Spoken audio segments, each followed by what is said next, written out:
Into session, and I do have a couple of formalities I need to go through here regarding changes to the agenda. And so, board members, I'll just read these out very quickly.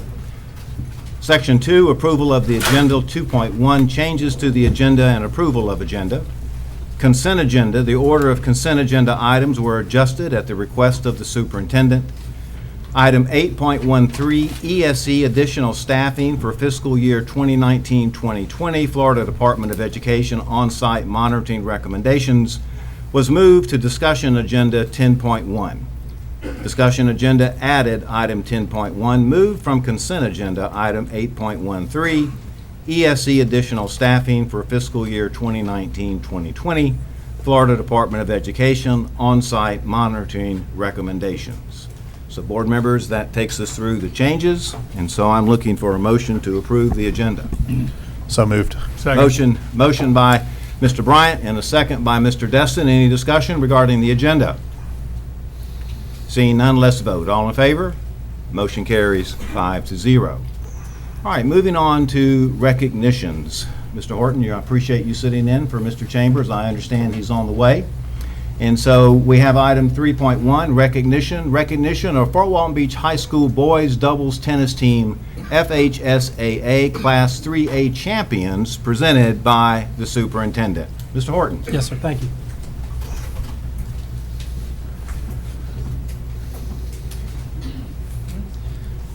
Dr. White, board members, it gives me great pleasure to announce to you and have brought up to the podium here students from my alma mater. So I'm very proud of these two individuals who teamed up as doubles to earn a state championship in the 3A tennis tournament this past year. And so at this time, I'd like to bring up tennis team members Frankie Muldowney and Thomas Pajanovic.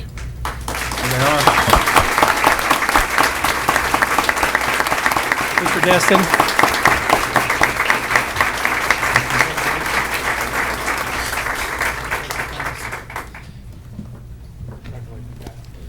And again, and if their coaches are here and can come up as well, Pat Markey, Frank Purdy, and then Principal John Spolsky.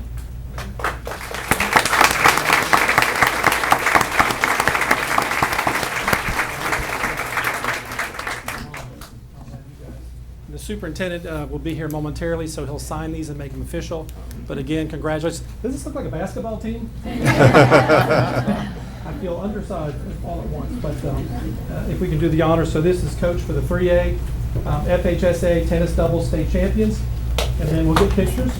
And then we have a certificate for Frankie Muldowney and Thomas Pajanovic. If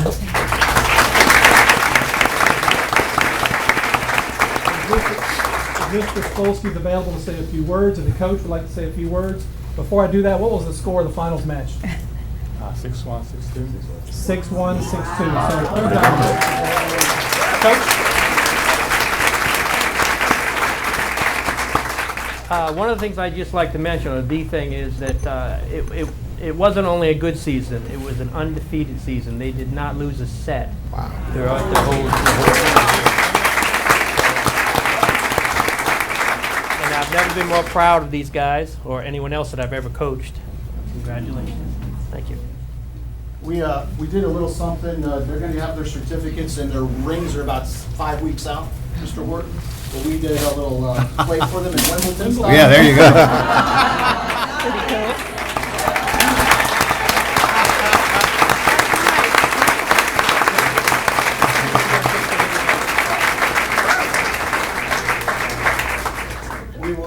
We'll display that proudly in our wall of champions.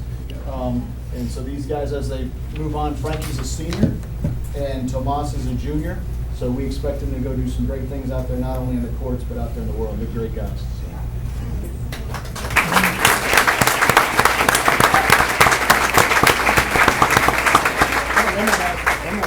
Scoot in.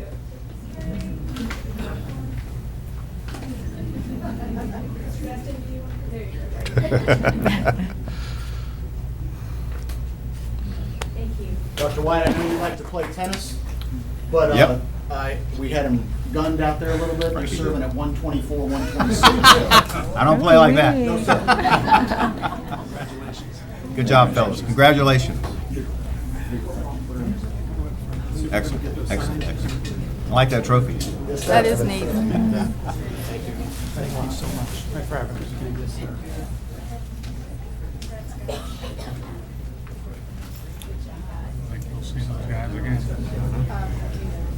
All right, so folks, we'll continue to move on to section 4 and go to the visitors. And we have section 4.1. And normally what we'll do, and we'll do it again tonight, is we'll take a brief recess after we finish both sets of visitors, okay?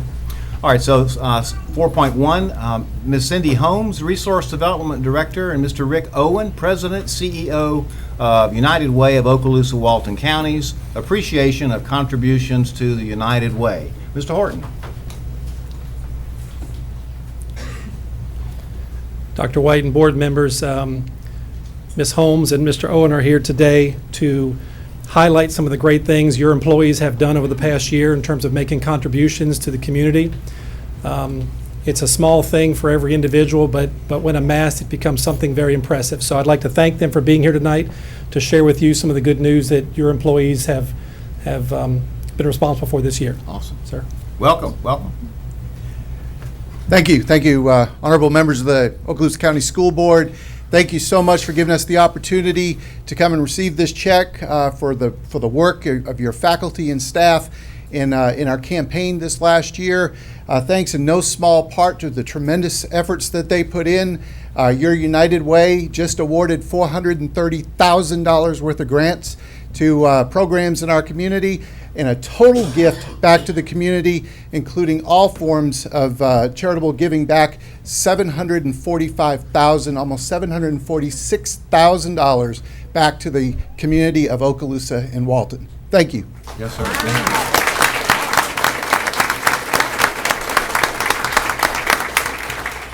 So in all that, with the Okaloosa County Schools, the tremendous amount of support that they've always given to United Way, and for all of you that have been past educators and been in the service, and for everybody here also that currently gives to United Way or has ever given to United Way to support the things that we do.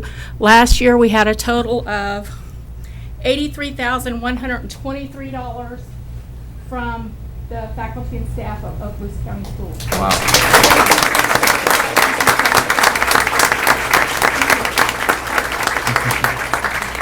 Awesome. Very you. good. Thank you, Ms. Holmes. Sure, yeah, take, please. No, well, okay. Come on, Dave.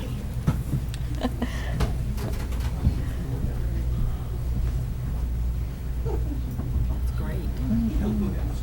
Okay.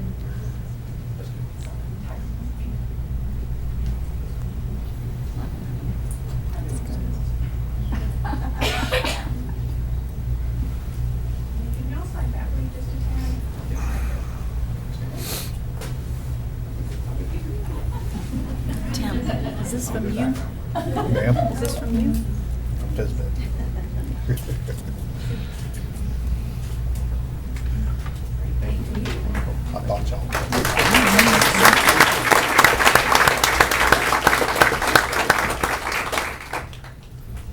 All right, Mr. Horton, we have another one, 4.2, Children in Crisis, Change for Children campaign, Mrs. Ann Johnston and Jenny Hamilton and Mary Jane Ross and Ken Hare, CEO, President of Children in Crisis. Mr. Horton. Yes, sir. So when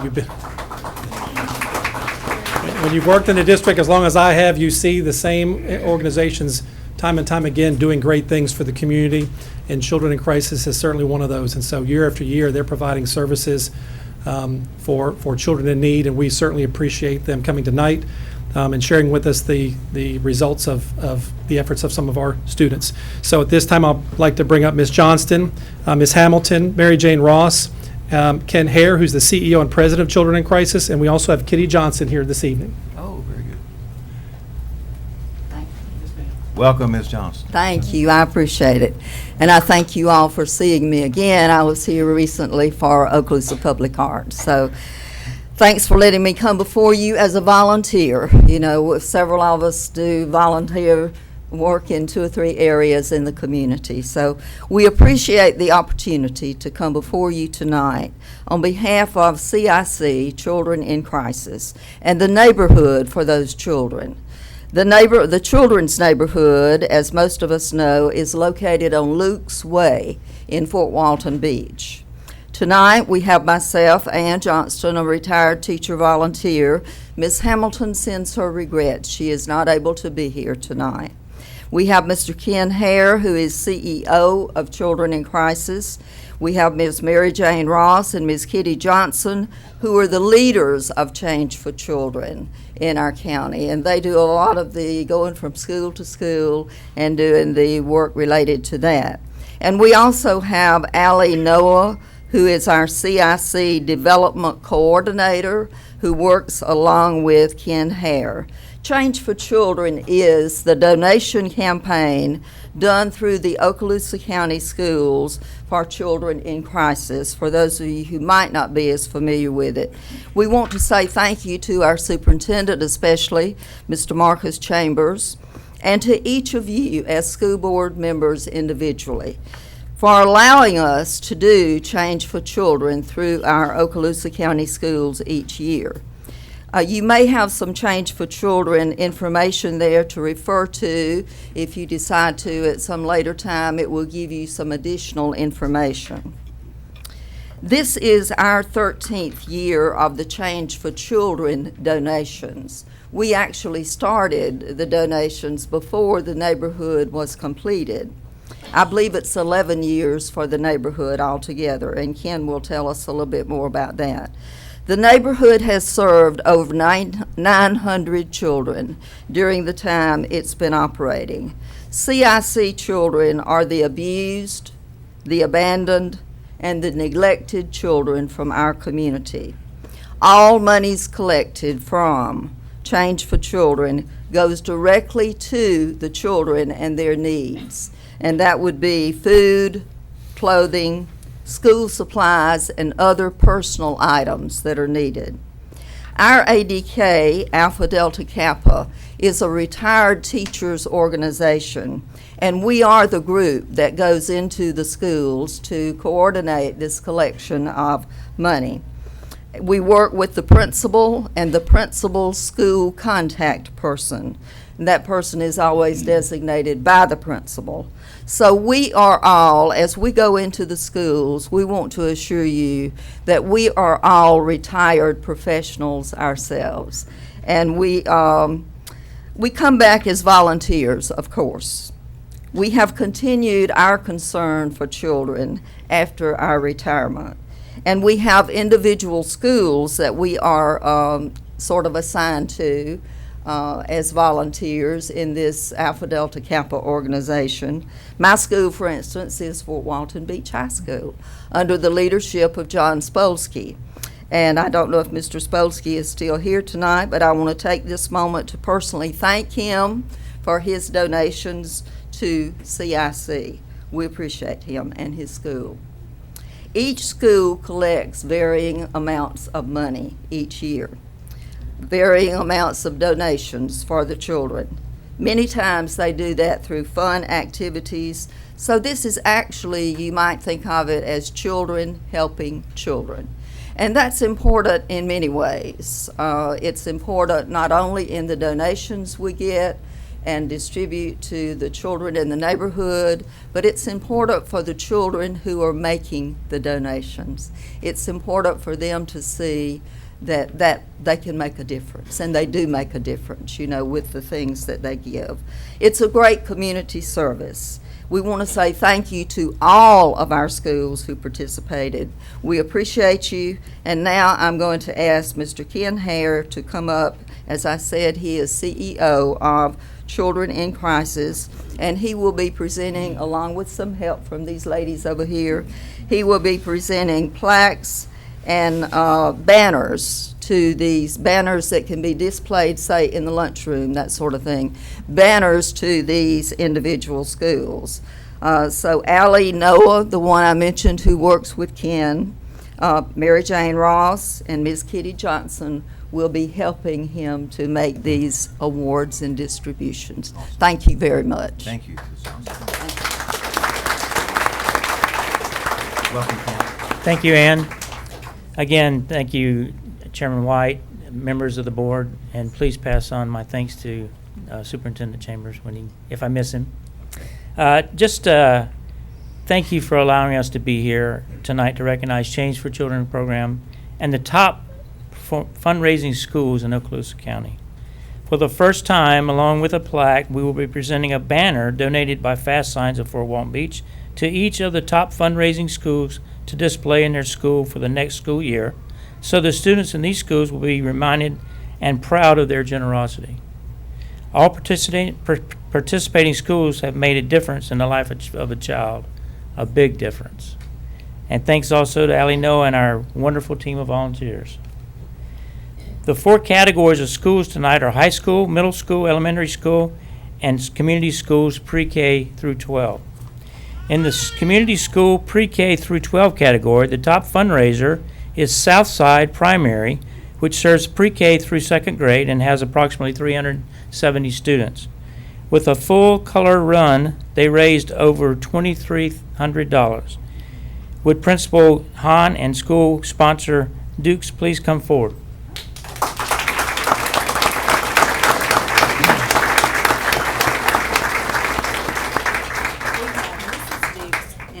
Dukes, but who both teach All at the right. We got lucky. school. And they both coordinated the events. Oh, how nice. Thank you so much. Thank you so much. I appreciate it. Okay, most of them are a lot tighter.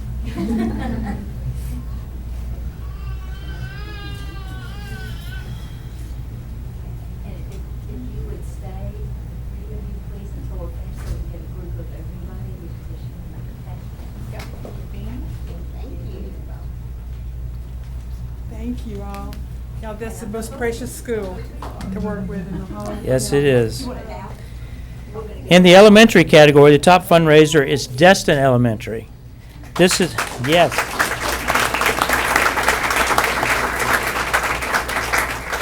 This is a first time for them to be top elementary fundraiser, and this year they worked really hard and raised over $2,100. I'd ask Principal Joe Gisano and school sponsor Miss Conley to come forward. Did I miss that? Yeah, it's close enough. Janezo. Pardon me. Yes, sir. Mine's stopping up here. Y'all, if everybody kind of come this way. Thank you, Joey.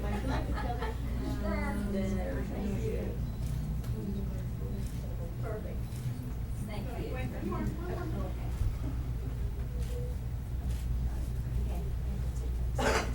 Stay close by. We're going to do a group one at the end. Okay. Thank you. Miss Ann and Miss Cannon were their school contact people. Our Thank you, educate Joey. Joey was fun. lady. I like that Janazo guy. In the middle school category, the top fundraiser is Ruckle Middle School.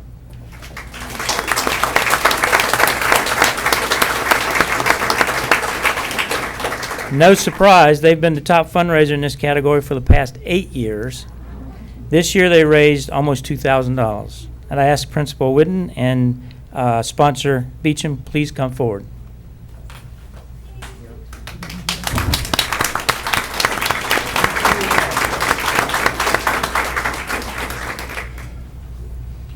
All right, everybody.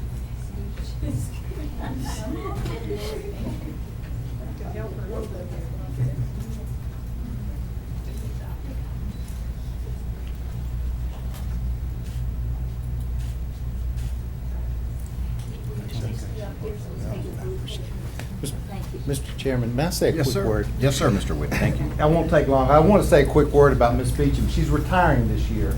So not only is Ruckle losing a great educator and a great service person to our children, I know that CIC is going to miss Denise. She is the spearhead of this, what Ruckle does every year. She's our multicultural sponsor, and the Multicultural Club spearheads this.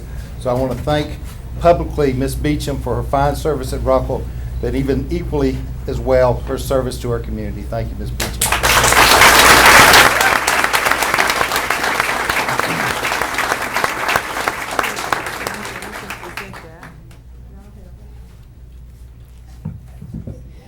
And in the high school category, the top fundraiser is Choctawhatchee High School. Choctawhatchee. I'm from North Carolina, so that's how I can. Sorry. Everybody from North Carolina understands that. Choctawhatchee. They have been the top fundraiser in this category for the past 5 years, and for 2019 are the overall Okaloosa County top fundraiser. They raised over $3,500. I'd ask Miss Jessica Cohen with the Wheelettes to please come forward. Oh, she's already here.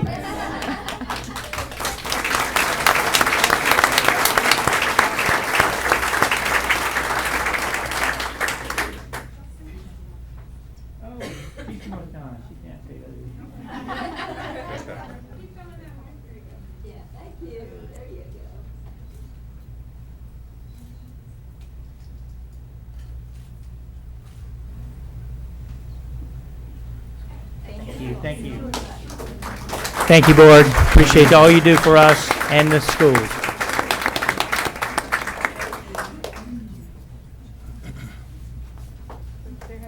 All right, so colleagues, we'll go ahead and move through these administrative personnel appointments. So, Mr. Horton, we're coming up on you again. Public hearing. Oh, very good. That's right.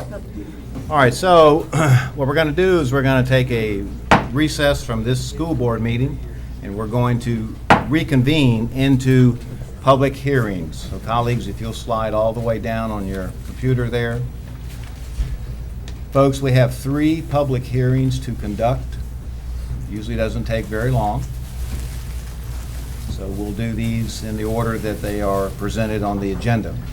All right, section 17.1, public hearing for the adoption of a new job description for Director, Exceptional Student Education and Student Services, presented by Dr. Lee Hale, Assistant Superintendent, Human Resources, and recommended by the Superintendent for approval. Is there anyone here tonight that wishes to make public comment regarding this job description? Seeing none, colleagues, I need a motion. So moved. Motion by Mr. Bryant. Second. Second by Mr. Destin. Any discussion? Seeing none, let's vote. All in favor? Motion carries 5-1. All right, moving on to the second public hearing, 17.2. Public hearing for the adoption of a revised job description for Assistant Principal 1, presented by Dr. Lee Hale, Assistant Superintendent, Human Resources, and recommended by the Superintendent for approval. Is there anyone here tonight that wishes to comment on this particular matter? Seeing none, I need a motion. I move. Motion by Ms. Vanchek. Second. Second by Mr. Bryant. Any discussion? Seeing none, let's vote. All in favor? Motion carries 5-0. Last one, 17.3. Public hearing for adoption of revised School Board Policy 0703, Employment Conditions for Educational Support Personnel, presented by Dr. Lee Hale, Assistant Superintendent, Human Resources, and recommended by the Superintendent for approval. Is there anyone here tonight that would wish to speak to this particular item? Seeing none, I need a motion, please. I'll move. Motion by Dr. Kelly. Second. Second by Mr. Destin. Any discussion? Don't see any. Let's vote. All in favor? Motion carries 5-0. All right, so we'll adjourn those public hearings and we will reconvene the school board meeting. So colleagues, if you'll move back up to appointments, administrative personnel appointments, 5.1. Mr. Horton, this will be the appointment of the principal for Plough Elementary School, recommended by the superintendent for approval. Mr. Horton. Dr. White, board members, it gives me great pleasure on behalf of the superintendent to make the recommendation of Ms. Tammy Matz as the principal of Plough. And if I could read a short bio of Ms. Matz. Ms. Matz joined the Okaloosa County School District in 2013, following 26 years of service within the Penn Harris-Madison School District in Indiana. Her career began as a kindergarten, first and third grade teacher. Her experiences include Director of Extended Day Kindergarten and Director of Total Quality Effective Schools before being named an assistant principal at Grissom Middle School. She ended her career in Indiana as the principal of Grissom, only to move to Paradise and become the principal at Riverside Elementary for the past 6 years. Ms. Matz grew up in Indiana and received her undergraduate and master's degree from Ball State University in elementary education. She earned her professional educator's license for administration from Indiana University. Ms. Matz views a collaborative school environment as the key to creating successful teachers and students. She believes partnerships with parents and community stakeholders are essential to enriching the experience at Plough Elementary. Ms. Matz embraces the change and is excited about her new adventures at Plough Elementary. During her free time, Ms. Matz enjoys fishing, reading, spending time on her boat with her family and puppy, Stella. Recommending Ms. Matz. Thank you. Need a motion, board members? I'll move. Motion by Dr. Kelly. And I'll second it. Second by Mr. Bryant. Any discussion? Seeing none, let's vote. All in favor? Carries 5-0. Ms. Matz?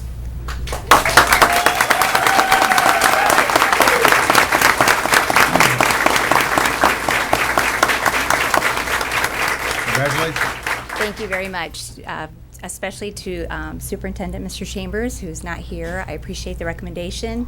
School Board, thank you for your confidence and your vote. I am more than overwhelmed about my decision, but I'm very excited. As you can see, I have quite the turnout, and they're all in blue, which is my favorite color. So it was meant to be. I will miss my Riverside family because they were my family. I knew no one when I came to Okaloosa County, and they are my family, my first family, but I'm excited about my second family and my new start. So thank you very much. Yes, ma'am. Yes, ma'am. Congratulations.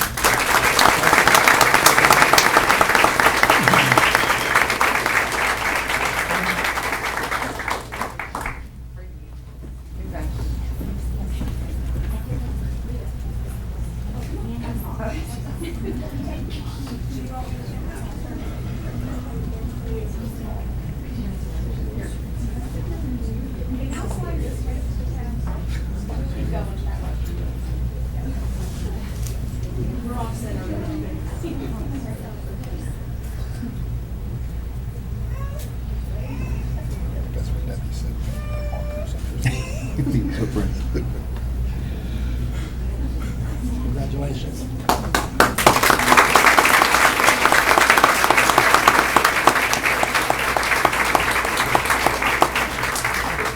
All right, so we'll go ahead and move to item 5.2. Appointment of principal, Richburg School, recommended by the superintendent for approval. Mr. Horton. Dr. White, board members, again, I'm honored to recommend on behalf of the superintendent, Amy Anderson, for the position of principal, Richburg School. As a product of an employee of Okaloosa County Schools, Amy Anderson is excited to be able to use her training and experiences gained as an Okaloosa School District special education teacher in the role of principal of Richburg School. She has been a teacher for students with autism in a self-contained classroom, has earned an autism endorsement, and has received extensive practical and theoretical training on communication and behavior through multiple outlets, including Okaloosa School District. She has also been the assistant principal at Mary Esther Elementary for 4 years. Mrs. Anderson is a graduate of the Florida State University with a bachelor's degree in English literature and has earned a master's degree in educational leadership from the University of West Florida, an education specialist degree from UWF, and is currently pursuing her doctorate at UWF. She is married to John Anderson, and they have a son, Ian, who is, like his mother, a graduate of Niceville High School and Northwest Florida State College. Mrs. Anderson is looking forward to meeting and working with the families, staff, and faculty of Richburg School. Very good. Need a motion, board member? So moved. Motion by Mr. Bryant. Need a second. Second by Mr. Destin. Any discussion? Seeing none, let's vote. All in favor? Motion carries 5-0. Congratulations now.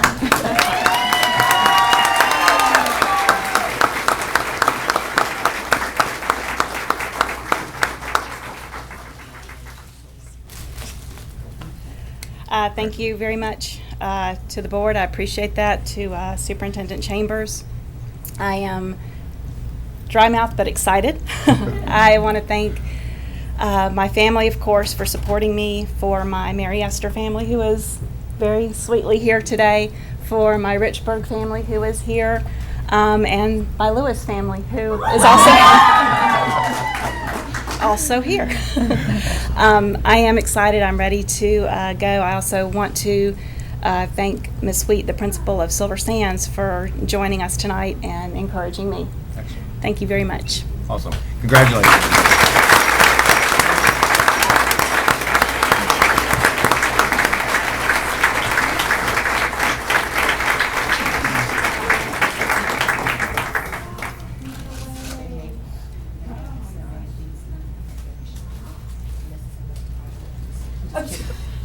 Dr. White, if I could also like to recommend Superintendent Chambers come up and relieve me. You got a pinch hitter? Okay.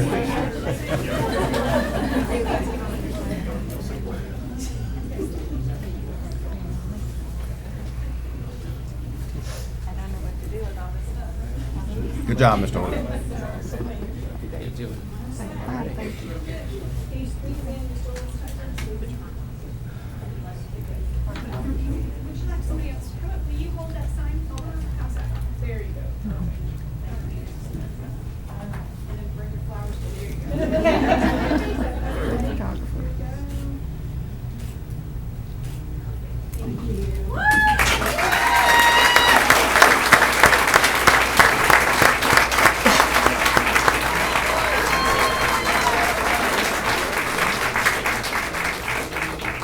All right, welcome, Mr. Chambers. Let's go ahead and move to item 5.3. That will be the appointment of the principal for Lewis School, recommended by Superintendent Chambers for approval. Mr. Chambers. Thank you, sir. And I bring before you Dr. Jason Driver. Dr. Jason Driver was born into an Air Force family and spent his life living around the globe, to include 10 years in Europe. His family moved to Okaloosa County in 1987, where he attended and graduated from Choctawhatchee High School. He holds a bachelor's degree in religion from Florida State, a master's degree in counseling and psychology from Troy University, a specialist degree in educational leadership, and a doctor of education in curriculum and instruction / diversity studies, both from the University of West Florida. Since 2006, he has presented and been invited to present at regional, national, and overseas conferences on college readiness, school leadership, and mentor development. Dr. Driver started working in Okaloosa County in 1998 at Crestview High School, where he eventually served as the assistant principal of instruction in 2002. Since 2011, he has served as the assistant principal for Lewis School, and in that time, he was an adjunct instructor for the teacher education program at Northwest Florida State College. He enjoys reading, writing, travel, and spending time with his 13-year-old son, Brendan Joel. Dr. Driver is looking forward to continuing to serve and support the teachers and students of Lewis School. Awesome. Need a motion, board members? I'll move. Motion by Dr. Kelly. I'll second it. Second by Ms. Vancheck. Any discussion? Seeing none, let's vote. All in favor? Motion carries 5-0. Congratulations.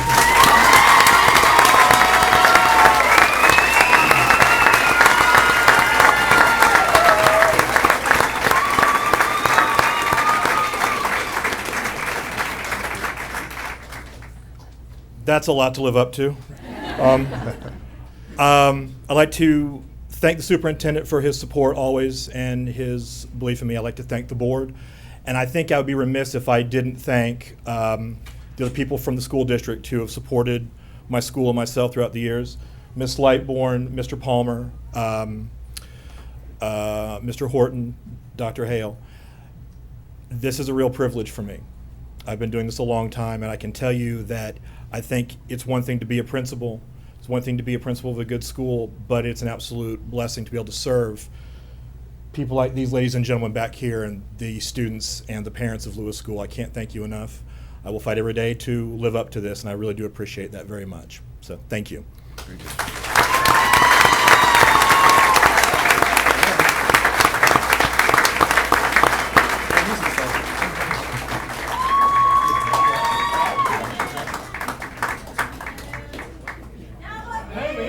I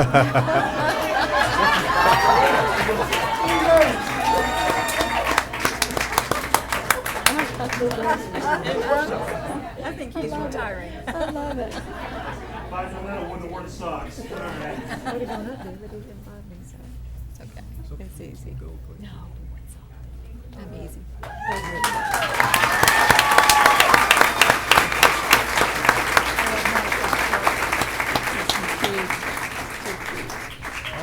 So, moving on now to item 5.4, appointment of Assistant Principal 1, Okaloosa Technical College, recommended by the superintendent for approval.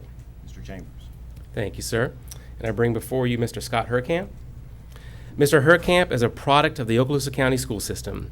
He attended Longwood Elementary, Meigs Junior High School, and is a graduate of Choctawhatchee High School. He later attended Florida State University, where he earned his bachelor's degree in business management, a master's degree in social science education, and a specialist degree in educational leadership. Mr. Herkamp has been in education for 24 years and has taught at the middle school, high school, and collegiate levels. For the last 5 years, he has taught cybersecurity and AP computer science at Niceville High School.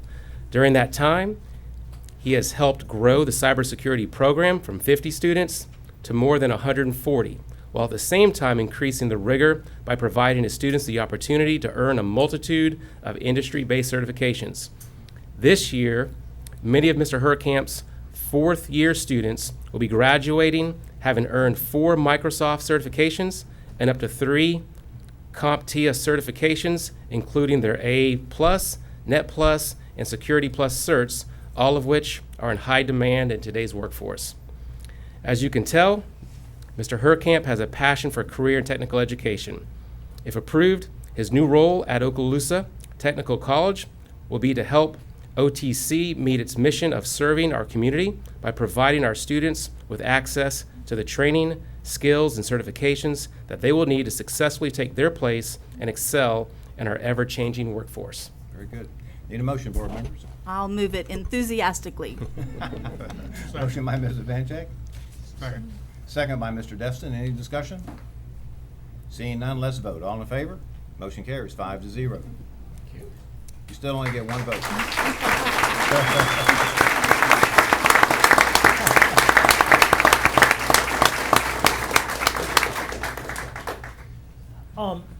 Thank you. I'm humbled by this. I really appreciate this opportunity. Let me thank the board. Let me thank Mr. Chambers, and let me really thank Mr. Sanson for believing in me. I'm a huge fan of career and technical education. I do believe that this is a big, important move that we need to make, not only at the national level, at the state level, but also at our local level, because it's important. It's changing lives. And we're doing some really great things out there. We're moving some new programs in, and we've seen a real demand for those programs, and we've seen people already gain employment by going through some of those programs. So I'm excited to work with, again, all the team, including Ms. Hayes and everyone else at Okaloosa Technical College. It is quite a joy. So thank you very much. Congratulations.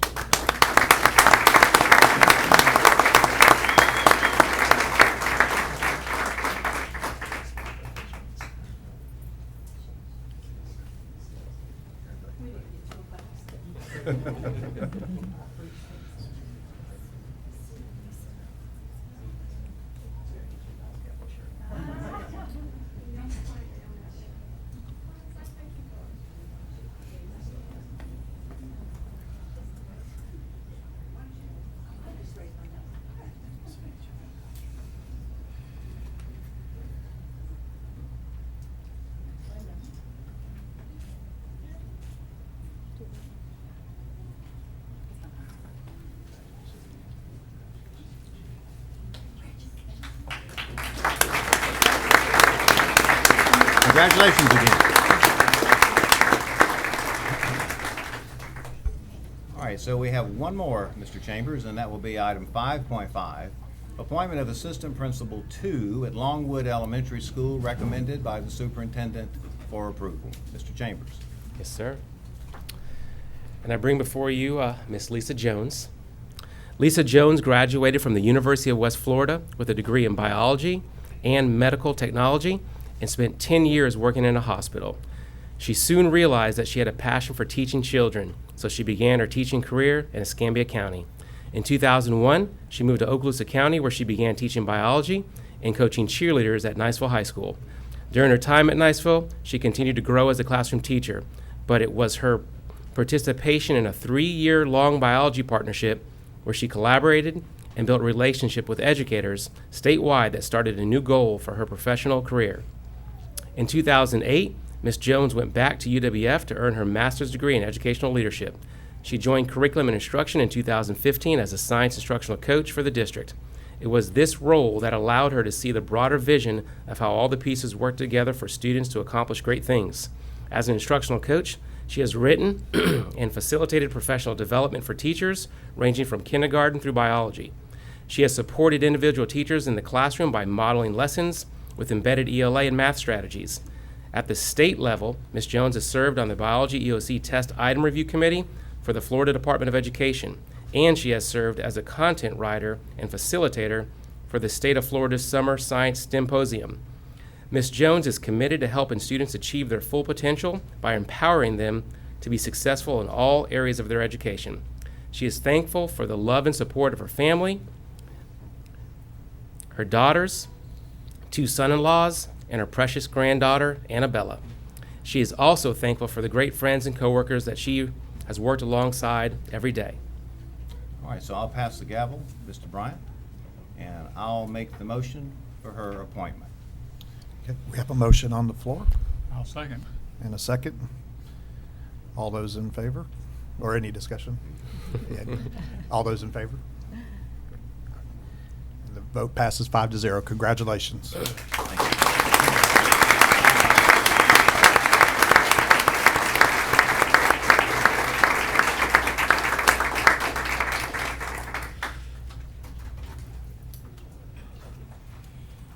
I'd like to take this opportunity to thank Superintendent Chambers and the board for giving me this opportunity. It truly is an honor to stand before you tonight. I'd also like to thank my wonderful co-workers for their support and guidance for the last 4 years. And thanks to my family for always being there. Last, not least, I'd like to thank Ms. Migna. I'm excited to join her and the team at Longwood, and I look forward to working alongside them. Thank you. Congratulations.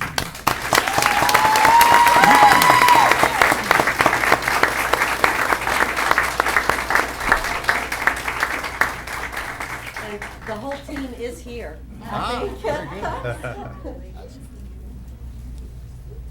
All right, Longwood, let me hear from you.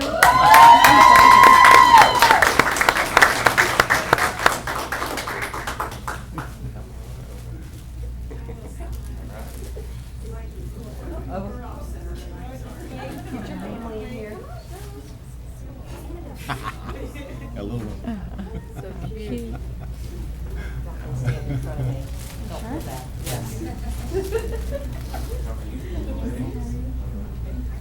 You go. I don't mind that.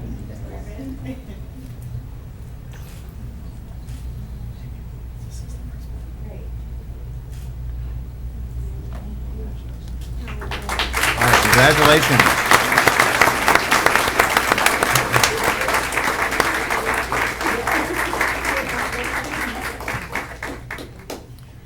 All right, so that takes us through the appointments, and at this time, we'll call about a 4-minute recess. This gives every chance for folks to depart if they wish.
Janny, are we making a change on the blue cards, or? Because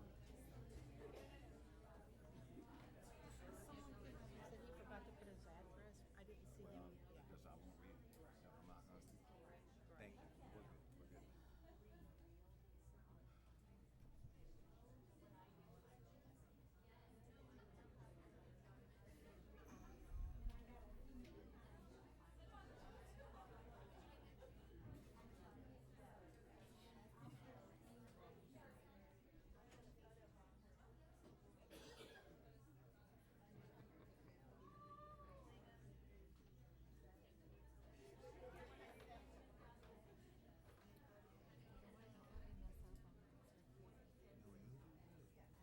You don't have to just say, listen, I filled out the form. That's all you gotta say.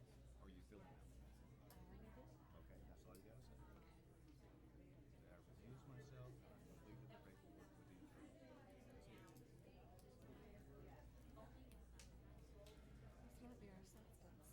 Yeah, we're gonna be here a while. You didn't bring enough. I did too. I have a whole pack. Look, I have, if you ever should need, I have contacts. Oh, you got I it here. have Oh, box, you I have Kleenex. Good. You're ready. All right, so we're ready to go ahead and we're going to go ahead and reconvene this school board meeting. And folks, I'll just share with you, I think we have, I've lost count, I think we're 23 speakers tonight. And you've all had a chance to read the rules and guidelines on the back. It's regarding protocol and how these things are supposed to be conducted. We welcome public input. According to the rules, you'll have 4 minutes. We'll try to stick to that pretty closely. And in fact, I'll just tell you, we're going to stick to it very closely because my friend, Mr. Bryant's got the timer right in front of me. And so probably he's just going to say time. And when he says time, that's the end. Okay? If we don't do that, we're going to be here all night. So it's 4 minutes. I'll call the folks out according to the cards in the order that they were given, or certainly at least in the order that I have them here in front of me. So we'll go ahead and start with the first one, and this will be Mr. Josh Ashley from Bayshore Drive in Valparaiso, Florida. Mr. Ashley, welcome back. Good evening. My name is Josh Ashley at 1107 North Bayshore Drive in Valparaiso. I've lived in Okaloosa County for the past 30 years, since I was 4 years old. I spoke with you a few weeks ago regarding my concerns about the Guardian program. Since then, I know the board has held a workshop at which the program was discussed in some detail. And I fear that you are barreling towards implementing it, and I cannot be silent in the face of such a horrible outcome. I've heard people dismiss the concerns of those opposed to the Guardian program as just fringe hypothetical what-ifs. But I hope you understand, the only hypothetical here is the myth that a teacher is going to turn into John McClane and heroically save their teachers from a barrage of bullets.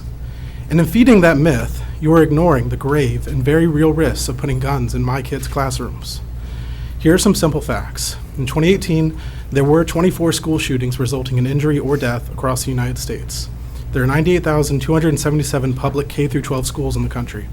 With about 175 school days in a given year, that means on any given school day, there's a 0.00014% chance of a school shooting, or about literally 1 in a million. I don't throw out that statistic to dismiss the risk in any way, shape, or form. Those risks do add up over the years. It's a very real and serious concern, and we should take reasonable precautions to mitigate that risk. I know you have implemented other security measures, and I really appreciate the work you're doing.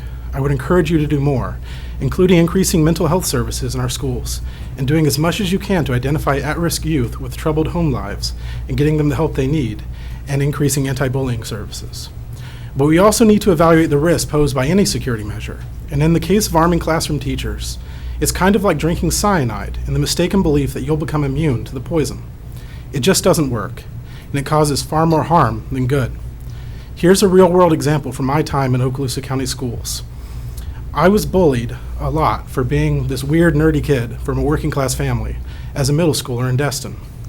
And one time, after having my head slammed against a locker in the 7th grade, I snapped. I threw the kid who did it to the ground, and I beat him bloody until a teacher pulled me off of him. I was wrong for responding in that way. We were both disciplined and suspended for fighting.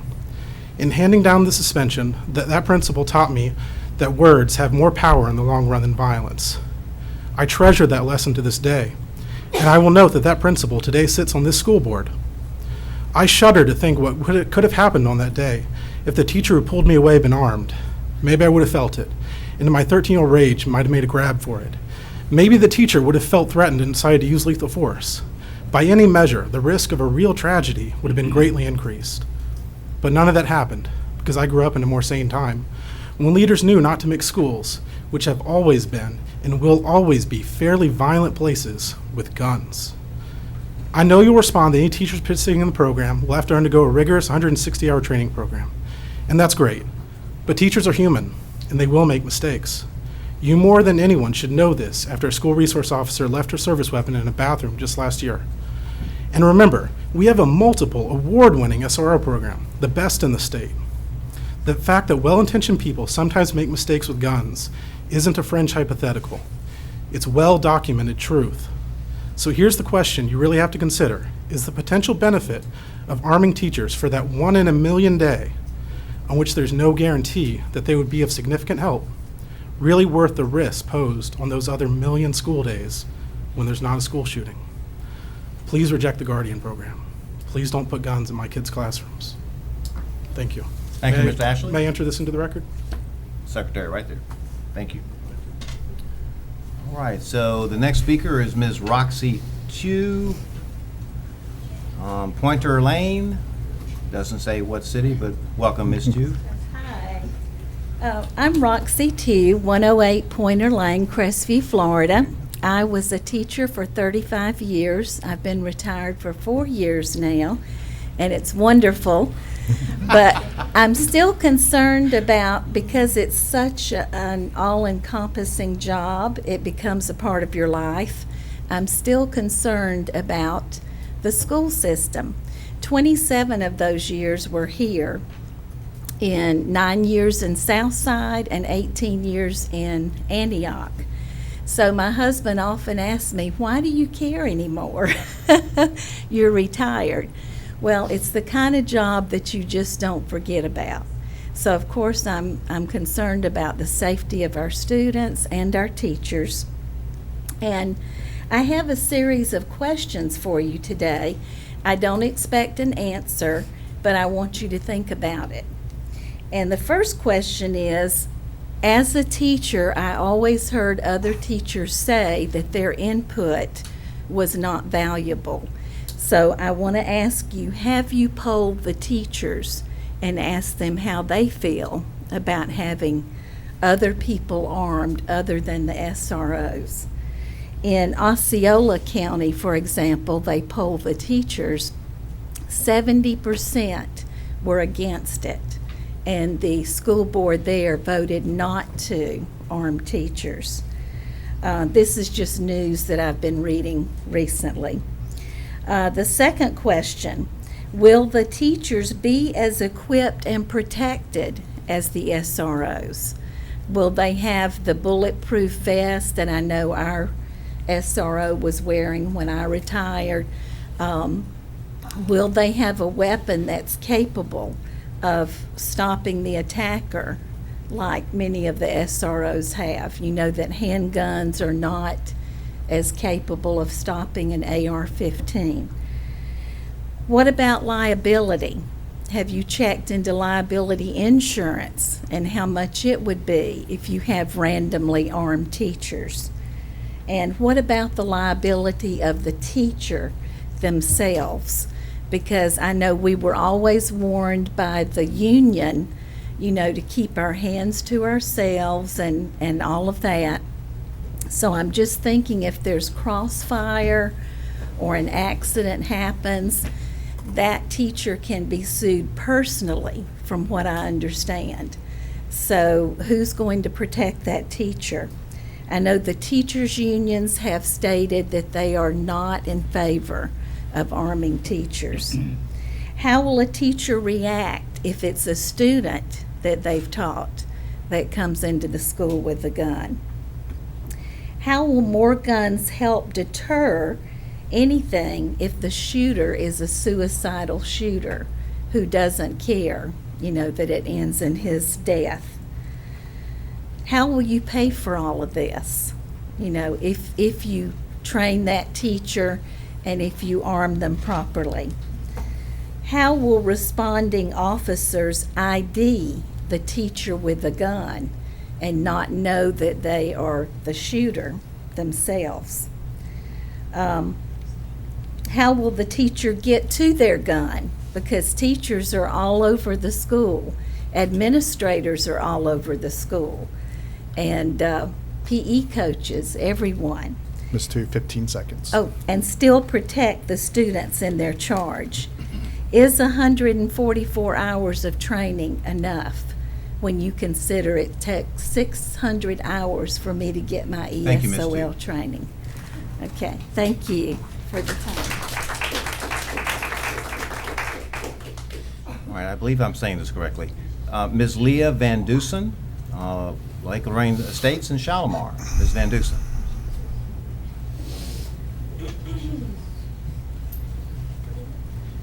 Hello. Nice to see you all again. I just wanted to talk on this because I was here at the last board meeting when they did.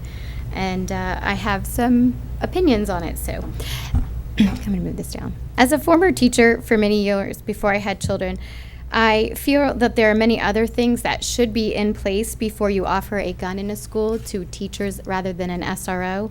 So many schools in our state have not done nor tried efficient or effective methods to keep our kids safe. I'm lucky enough to have lived in several places here in the state of Florida, although I am from South Florida originally. One of the counties that impressed me 10 years ago was Duval County. That is on the border of St. Johns County in the South Jacksonville area. The entire school was protected by a fence, and there was no way into the school as it was locked down, and there was a camera at the door, and you must produce ID to be buzzed in. And right there were 3 key items: fence, locked, camera. You actively end a shooter's plan to hurt our children. I've lived in 5 counties in the state, and not all of them have good, safe, and sound measures in place. Our current county last year did decide to allow SROs to carry military guns on their back every day, and I feel that is very sufficient. Some of the things that I've noticed that are lacking here in the county is not all schools have fences, not all schools are locking their doors, and I have been to many where I have not had to produce an ID necessarily all the time. And I think it's ridiculous to me to seem to skip these steps and jump into a panic mode and decide to arm teachers with guns. If you had every step in place, there may be no need for a teacher to arm themselves. And by nature, teachers are nurturers. And so essentially, I feel though you are cheating by spending tax dollars on arming teachers with guns and teaching them how to essentially protect our children in that way, rather than putting it into the other methods that other counties have shown to be effective, which is fences, locking doors, producing ID. I feel like we must use rationale over our emotions, and that we may want to feel like we are in a Wild West type theory, but cooler heads do prevail in times of crisis, and we must remember that we are a civilized society, and although school shootings are merciless, uncivilized, and horrific, they are still a random act of violence as this time. And we must remember overall that each day our children are safe and not in that position.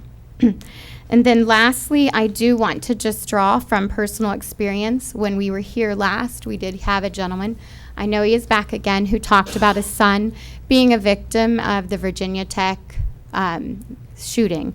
And I can draw from personal experience about being a victim of a horrific crime, as 10 months ago, I was a victim. And he said in his statement that his son had met a woman from Columbine who always asked, where was the help? And I asked the same questions, but in the aftermath, after the crime, I realized that preventative measures are more key, and that We must do that in a very nonviolent way, or we are reacting to violence with violence, and that is never a solution. And there's no way that a sense of vigilante law is even acceptable in our society. And these are our children, and we must possess poise, you have clear 15 thought, seconds. and careful consideration when introducing such a drastic measure. And so we must make sure that all of our options are exhausted before we step into this realm of Thank a you, new Ms. Anderson. reality. Thank you.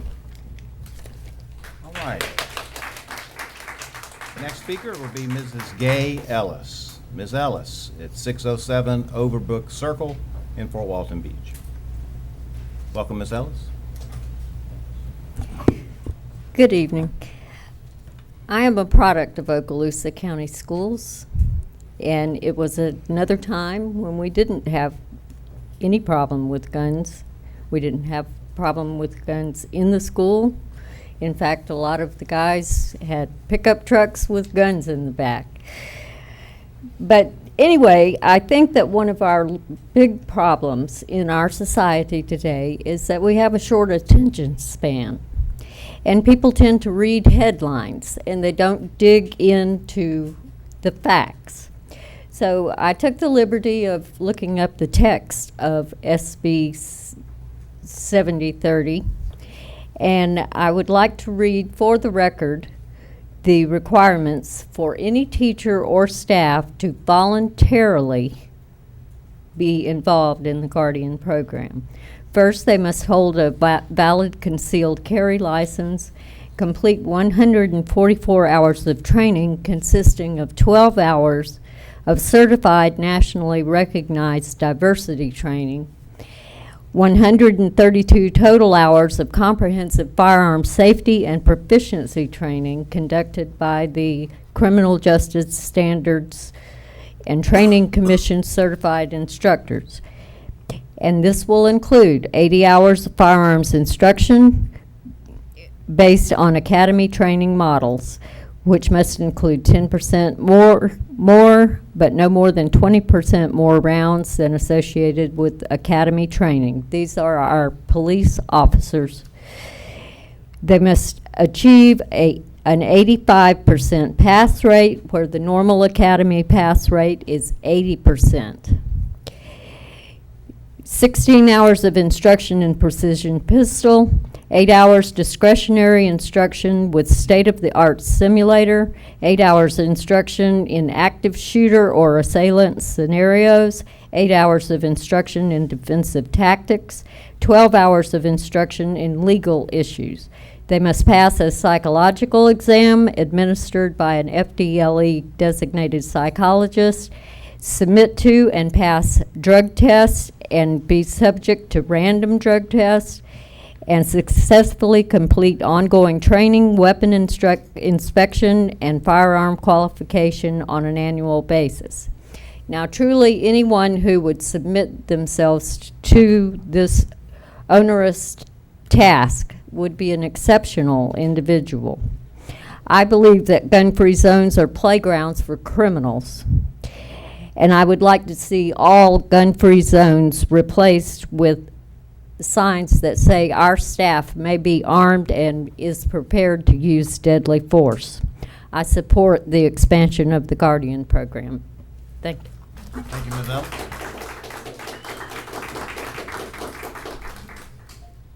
All right, so next is Terry Bozarth, I believe, 78 Stowe Road, Mary Esther, Florida. Ms. Bozarth.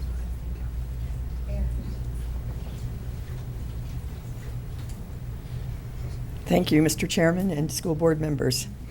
I'm Terry Bozarth, and I live at 78 Stowe Road, and I'm the mother of 7, grandmother of 14, and great-grandmother of 5 children.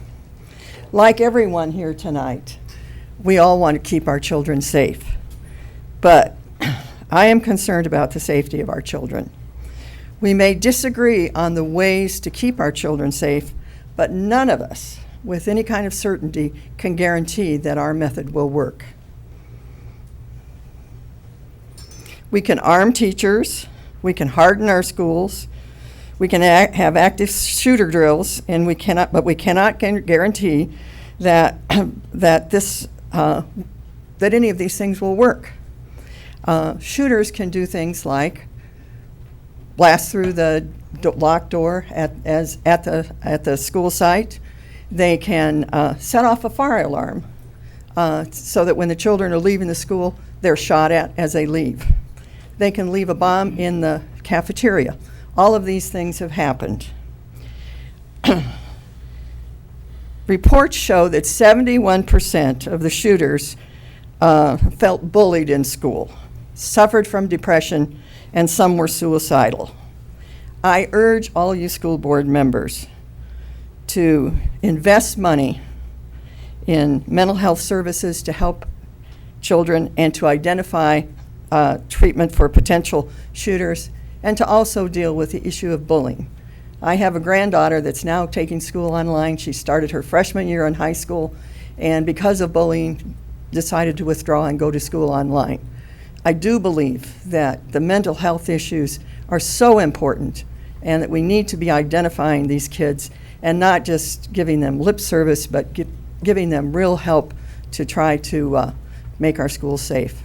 I am opposed to the Guardian program, and thank you. Yes, ma'am. Thank you. All right, I have Mr. Carl T. Donahoe, 111. Yield my time to my wife. Well, we don't allow yielding, sir. I'm Carl Donahoe of Niceville, Florida. Please come forward. Please go ahead. All right, I'm Carl Donahoe of Niceville, Florida, and I stand opposed to the program. All right. Thank you, sir. All right, so now I have Jocelyn Donahoe. And so I have you down 1150 Pin Oak Circle, Niceville, Florida. That is correct. I'll be there in about an hour. Well, then we're going to move on. It takes me a while, but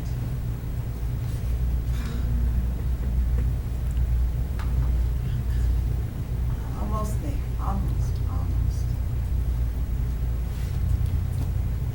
We can start when she starts. Oh, no, I'm here now, I'm here. Okay. Let me try to stand here. All right. Okay, so I have listened to some fantastic statistics, and I don't have any statistics like that. But what I do know is this. I had 4 sons graduate from Niceville High School. I have 11 grandchildren, and 8 of them live in the area right now.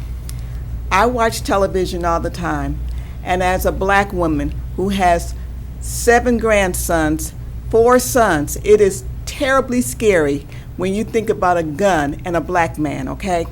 So I'm here just to let you know that outside of that, because I don't care about us being black, but what I do care about is guns. And I'm concerned about every student. I don't care what color you are, how much money you make, or what religion you are, your politics.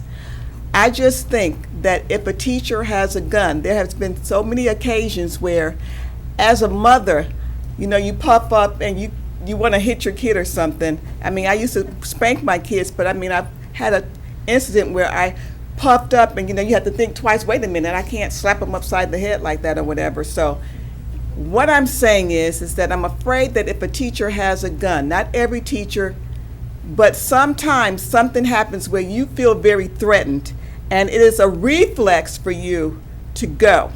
And so if they have that gun and this kid is coming at them, they might want to use that gun instead of, you know, just standing back or trying to talk to him or something. Because if you feel threatened, that's really serious and it's scary.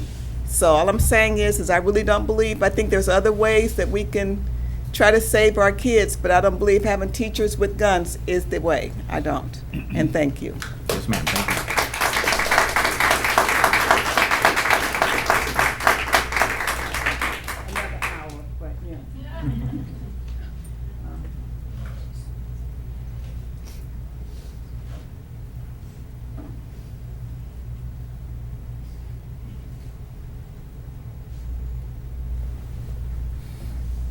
All right, so this time I'll call forward Christopher J.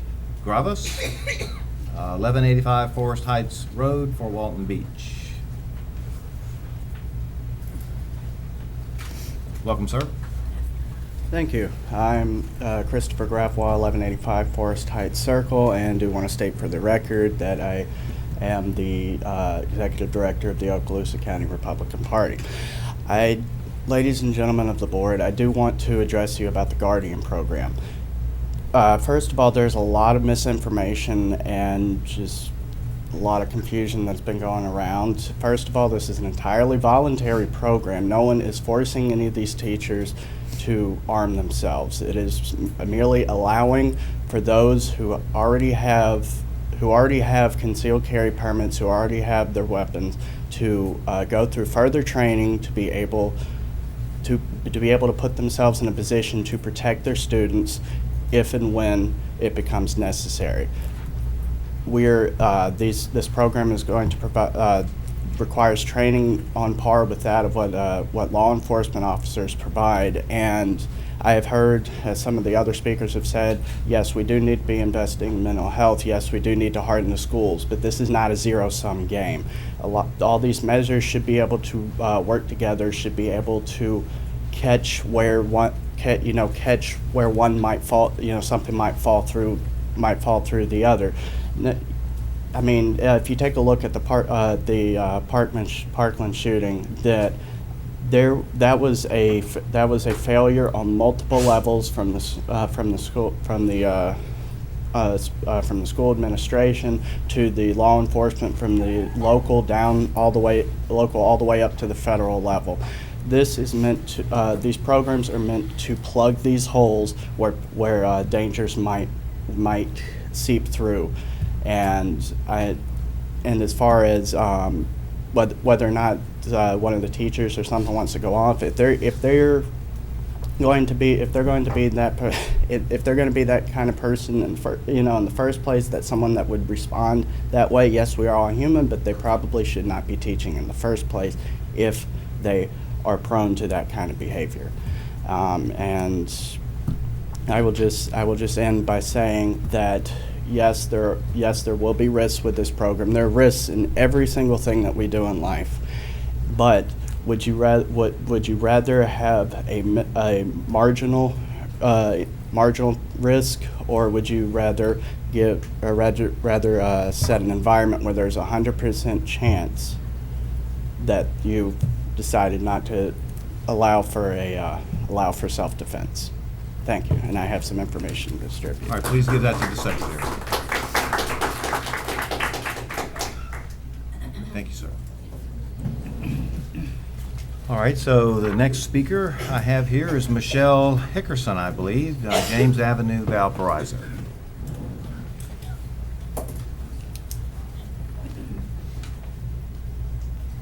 Hi again. My name is Michelle Hickerson. My address is 426 James Avenue, Valparaiso. Tonight I'm here with the Moms Demand Action, who I met 2 weeks ago at our meeting here. We have very similar views on a lot of things. Whenever I spoke to the school board 2 weeks ago, as you may recall, I mentioned that I'm a voter, I'm a mom, I'm a grandmother, I'm a gun owner. I don't think I mentioned I'm also a paralegal. So every day I work in the legal field, which is how I know a couple of you. So all good, nothing bad. I was raised around guns. My dad was an instructor for the NRA. I'm not anti-gun, but I am against expanding the Guardian program to include arming our teachers here in Okaloosa County. Since we were last here 2 weeks ago, a Florida teacher, Betty Jo Soto, was arrested on charges that she took a loaded gun, 2 knives, and 7 rounds of ammunition to Starkey Elementary School in her backpack. She was a 4th grade teacher. Any one of her students could have stolen or accessed that backpack. Ms. Soto was arrested before anyone was hurt, probably by the SRO officer. Last Wednesday in North Carolina, teacher Kristen Thompson threatened Pathways Elementary School with a mass shooting after she said the squash is ripe, and that was her way to warn her other co-workers that she was about to do something. Thankfully, she was also arrested. But these were teachers who had been teaching, one of them in Florida, to protect our kids. We just don't know. We don't know when kids are going to have access to a backpack. We don't know whenever a gun is going to accidentally go off. In my personal experience, I know 2 officers whose gun has accidentally discharged, one hitting his wife and the other hitting his partner. I have a family member who accidentally shot his friend in the leg. Accidents happen even when you are trained, even when you are super careful. These are all people who worked around guns on a daily basis every single day. Years of training. Placing 10 additional guns in every single Okaloosa County school is just asking for an accident to happen. I know I don't want it to be my granddaughter or my grandson. I don't want it to be any of yours either. I implore you to vote no to expanding the Guardian program. Please let our teachers concentrate on teaching and let our resource officers protect our students. When I walked in today, I noticed our Okaloosa schools best in Florida, behind Mr. Lamar. I'd like to keep it that way. I don't want an armed person to come into our schools, but like Leah said, let's try some other things first. Let's try to keep the schools safe, our families safe, our teachers safe, our resource officers, let them do their job and not crossfire against our own. Anyway, that is all that I have to say. Thank you for your time. Yes, ma'am. Thank you. All right, so I have Miss Kathy White, 18 Stewart Circle, Fort Walton Beach. Ms. White. Hi, I'm Kathy White, and I am at 18 Stewart Circle. I taught school for 25 years, and I have a little bit of different take than some of these people, and I don't have a prepared speech. But listening to all the requirements that they want teachers to volunteer, as a teacher, you're often volunteered by your principal to do things that you don't want to do, and you do them because you want to please your principal. And we all know that's just a fact of life. So another thing I have a question about, I often had some unruly students in my classroom that would have to go to the principal. So if we're just going to arm administrators, I'm going to send my little bad egg, you're going to the principal. Now that child used to be terrified of a paddle. Imagine them knowing the principal has a gun. I mean, just think of the repercussions on a 1st grader, an 8th grader, even a 10th grader. So I'm asking you to think about these things, not necessarily from the point of the parent or the teacher, but as a student. And when you come to orientation in my class at the beginning of the year, and I know some of you are glazing over, and I walk up and I say, we're going to have the best year this year in 1st grade, don't worry. I have been volunteered and I accepted to carry a gun. Don't worry, it's concealed. I know your 1st grader won't get it. And I know when I ask them that we're having a lockdown to go over there and be quiet so I can pull my gun out, they're everyone going to do it. All 22 of them. They're going to go, yes, let's do this. And I always want you to know that we're going to have fire drills, lockdown drills, tornado drills, gun drills. I want you to think, when your child comes home at night, what are they going to dream about?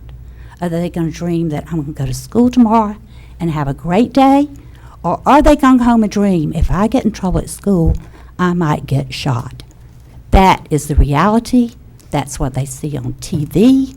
And teachers do not want to be the heavies, nor do principals. And I'm sure that you on the board that have been principals can agree with me that you do not want that for your students, for yourself, or for your teachers and staff. So I want you to think about it from a different direction.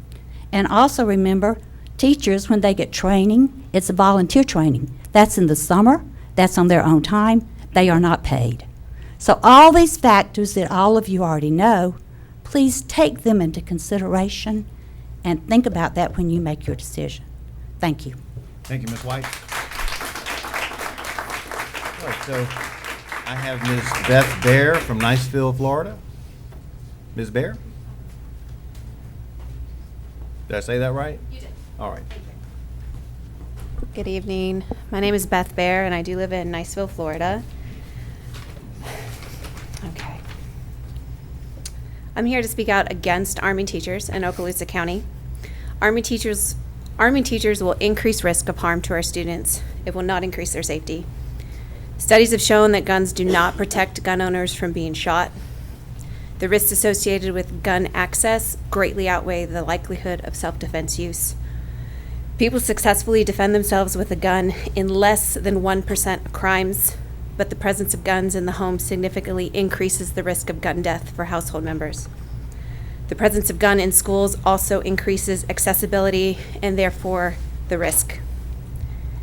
There have been more than 65 publicly reported incidents of mishandled guns at schools in the last 5 years. A few of these include in October of 2018 at Anona Elementary School in Largo, Florida.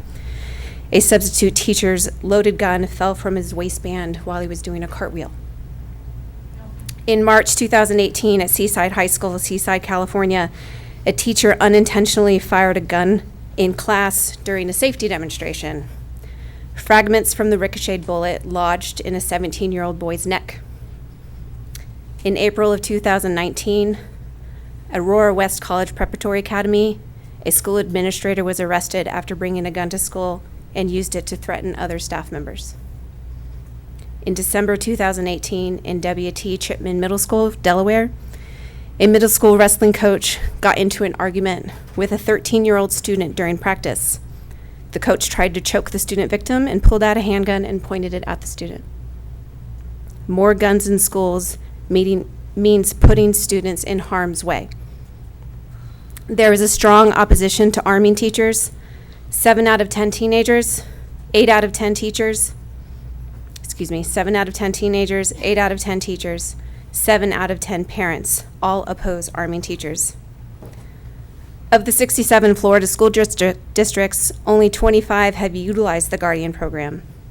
Of those 25, the majority of schools opted out of arming non-instructional school staff and instead hired full-time security guards. Educational school staff should not be turned into armed guards.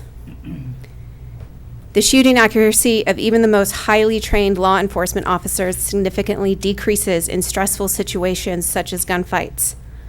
What level of stress do you think a teacher is under in an active shooter situation in a classroom full of children in fear for their lives? Please vote no on arming our teachers. Let teachers teach, let students learn, and let trained professionals protect. I do hear the argument that it is a voluntary program. It is not voluntary for the teachers that do not want to work with armed coworkers. It is not voluntary for parents that do not want their children in a classroom where a gun is present, and it is not voluntary for the students that are attending the high school. Thank you. Thank you, Ms. Bear. All right, so I have Ms. Jessica Harden for Santa Rosa Beach, Florida. Ms. Harden.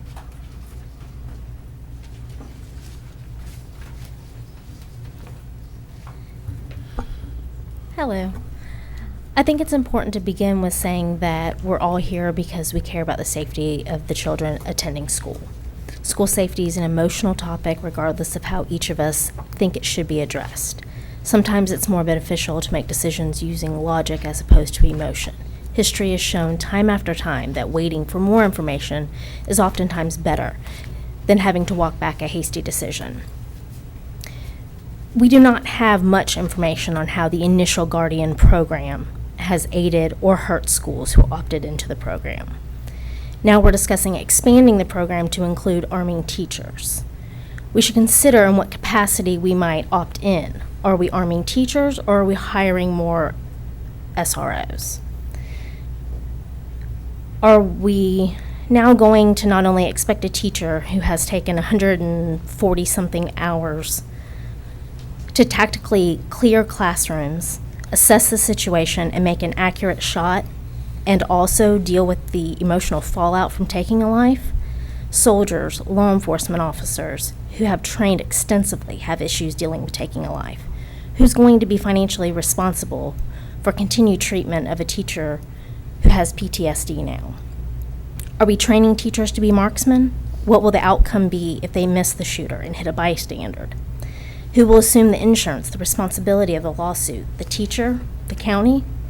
Teachers will be carrying guns on their person. Smaller children still like to hug or sit in their teacher's lap.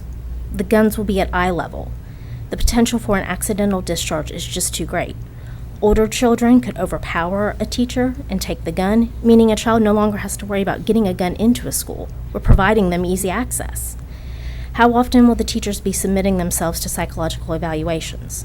Will they be required to disclose any new medication they're taking? I believe we should wait, and I don't say that lightly.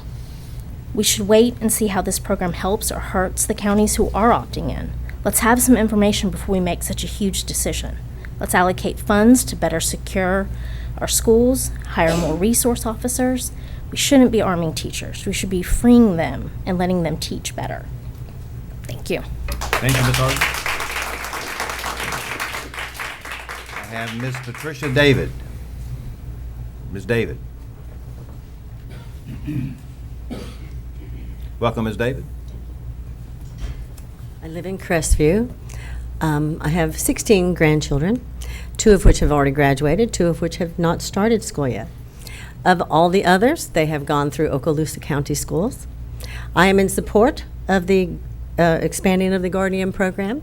My children have gone through training, hunting training, safety, my grandchildren and my children and so forth. I think that I think there are some vulnerabilities that we can all agree on even within our schools in Okaloosa County. Crestview High, which I'm most familiar, just the way it's laid out and so forth, would be a vulnerable situation. Bob Sykes Elementary would be a vulnerable situation. However, I do very much appreciate Okaloosa County as having the resource officers that we have always had. Therefore, we have not had any major, or we have not had any mass shootings. And I do believe that that is part of the reason, because there has been resource officers, sheriff deputies, if you will, with firearms within the school. Some of the vulnerabilities that I believe that we might have, even though the schools that I'm familiar with have all locked doors, excellent. However, there is not someone at the one door that is open to really determine who is coming in. That is a vulnerability, in my opinion. I'm not sure how you would correct that other than to have someone there, bulletproof glass or whatever. But I think that some of those issues could be dealt with. The teachers are volunteering themselves. They're not being volunteered. They are choosing to go through the training, an extensive training, much more extensive training than our hunting training is, to be able to go and hunt.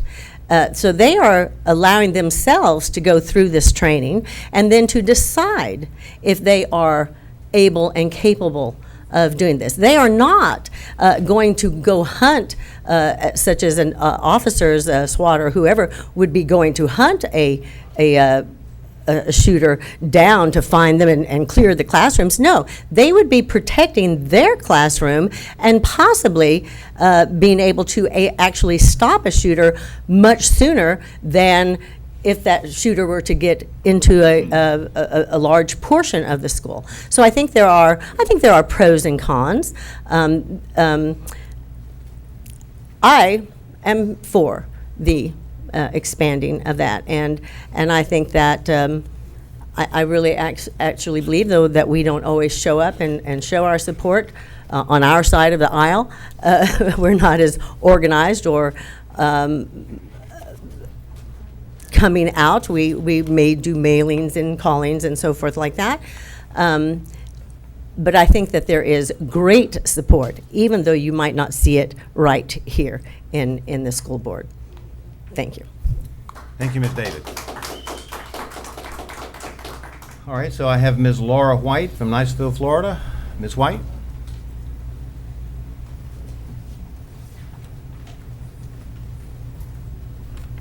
Good evening. As you said, I'm Laura White. I'm from Niceville, Florida, and I want to thank you for allowing me the opportunity to speak.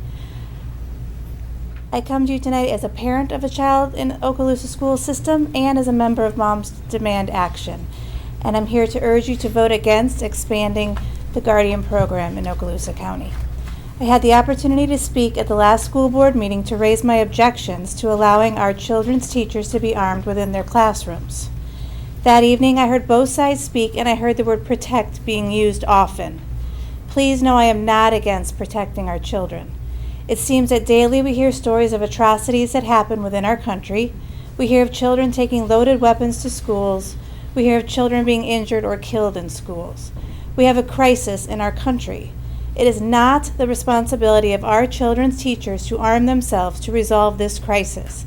It is the responsibility of trained professionals to tackle the crisis, to have a higher presence of trained professionals protecting our students, trained professionals who have significant experience with crisis, conflict, and guns.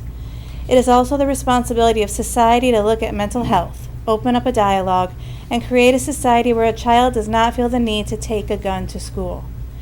It has been said that our teachers are there to teach, not to protect our students. I do think that daily our teachers do protect our children, providing a structure for them to feel safe to learn, safe to express themselves, and safe to explore who they are as developing citizens of our country. In the last few years, they have also taken on the responsibility of protecting our children if violence occurs within the school building. They physically move our children from harm. They wait with them during these stressful drills, monitoring each child, keeping these children quiet, and reducing anxiety. I have had the opportunity to be in the classrooms in Okaloosa County. I have participated in active shooter drills. I have experienced what we are asking our teachers to do. And I can tell you there is not a place for a firearm in a crisis situation where children are present. I repeat, there is not a place for a firearm in a crisis situation where children are present. It is not okay to pass the buck on the issue to our teachers, to put guns into our classrooms, to expect our teachers to shoot a person, to let fear rule reason. Those of us who have spoken up against arming our teachers have been referred to as lackeys, engaging in emotional and factless fear-mongering. I can guarantee you I am no lackey. I am inspired daily by our educators, and I do know that facts do not lie. There is a strong opposition to arming teachers. 7 out of 10 teenagers, 8 out of 10 teachers, and 7 out of 10 parents do not want to arm teachers. The gun lobby and our current political administration would like to see more guns in schools, but the data is clear. More guns in schools means putting students in harm's way. Please listen to your constituents, the mothers, the fathers, the students, and the teachers. Vote against arming our children's educators. Thank you, Ms. White.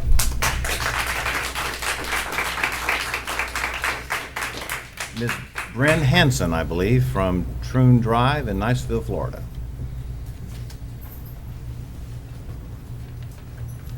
Hello.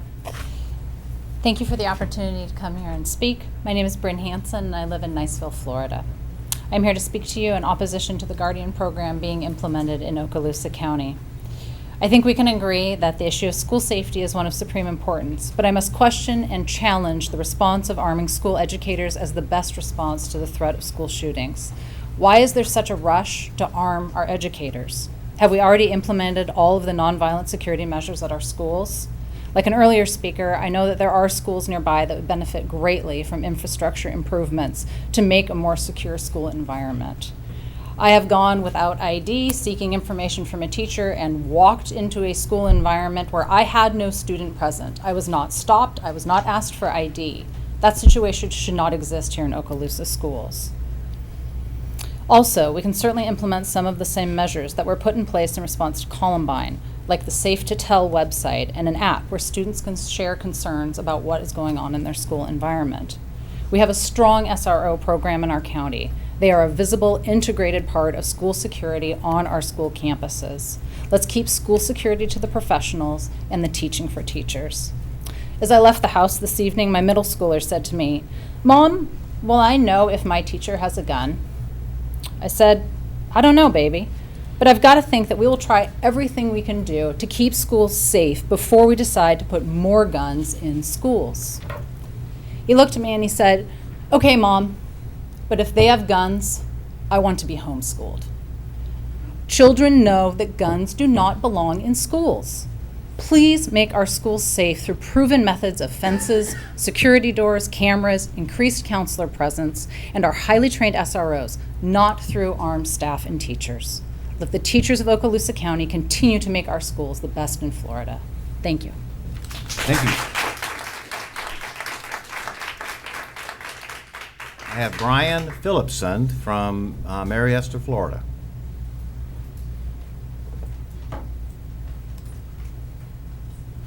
Welcome, Mr. Phillipson. Thank you, Brian Phillipson, Mary Esther.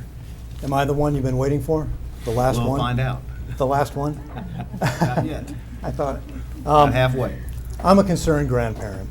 I have five grandkids in Okaloosa County schools. And I'm glad someone is finally trying to do something, take action against these mass killers who have free reign in our schools. Thank you for considering this. And I encourage you to support arming the willing, arming the brave, the ones who will stand up to these. They say we're rushing into this. Wasn't Columbine like in 1993 and we still haven't done anything to stop these murderers? Let's stop these guys. Let's give the willing a fighting chance to defend themselves, to defend our students, our precious students, including my grandkids. I was a combat veteran, and we were well versed in the subject of a soft target. If you put up a sign that says gun-free zone, that's just putting up an invitation for any killer in the area to come in, and he knows he will have no resistance. So let's ban these gun-free zones. Let's stand up to these killers. They're trying to make a name for themselves, get famous on the lives of our kids. So let's stop them. I encourage you guys to support this. We're not forcing anybody to take up a gun and shoot. We're asking willing and capable people to do it. So I support it, and I hope you guys will support our kids. Thank you. Thank you, Mr. Phillipson. Yes, sir. All right, let me just point out that I've had some communication with the board member regarding folks that are making comments when other people are speaking. And so the way this works is if you filled out a blue card, then you know what it says, that actually the state law is very clear. If I rule you out of order once, and then I have to do it a second time, you'll be escorted from the building. Okay? Thank you, Mr. Bryan. So now I have Deborah Baker Ryan. Ms. Ryan. Hello. I know everybody here. Very glad about that. And a lot of you are educators like I was. I taught at Fort Walton Beach High School when Linda was teaching at Choctawhatchee.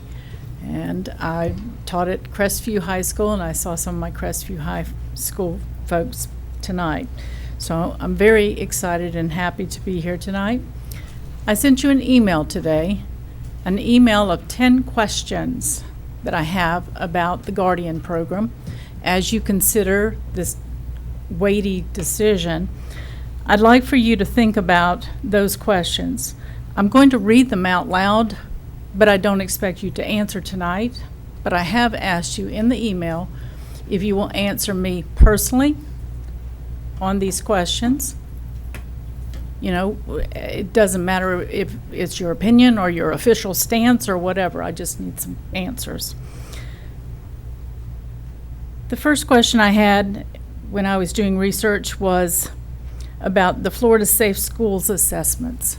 And I wonder if you have done that already for each of the 40-plus schools that we have in this county. The Florida Safe Schools assessment was supposed to be done by December 1st of 2018. That was the state law. So I would assume that it's already been done. And I understand, because of its nature, that we can't have those public records of how each of our 40 schools did. But I would ask if the public will be given a general state of Okaloosa schools' safety readiness at some point. Question number 2 is Sheriff Ashley's office in favor of establishing and running an Okaloosa School Guardian program? I heard Sheriff Ashley speak one time last summer, and he was saying that he was not in favor of it. So I wonder if he is now. Number 3, has the Okaloosa School Board or Sheriff Ashley's office calculated the cost of the Guardian Program volunteers versus the cost of adding additional school resource officers at each or at more schools? Number 4, did you know that Guardian employees are typically paid $10,000 to $15,000 less than a school resource officer or a police officer at a school?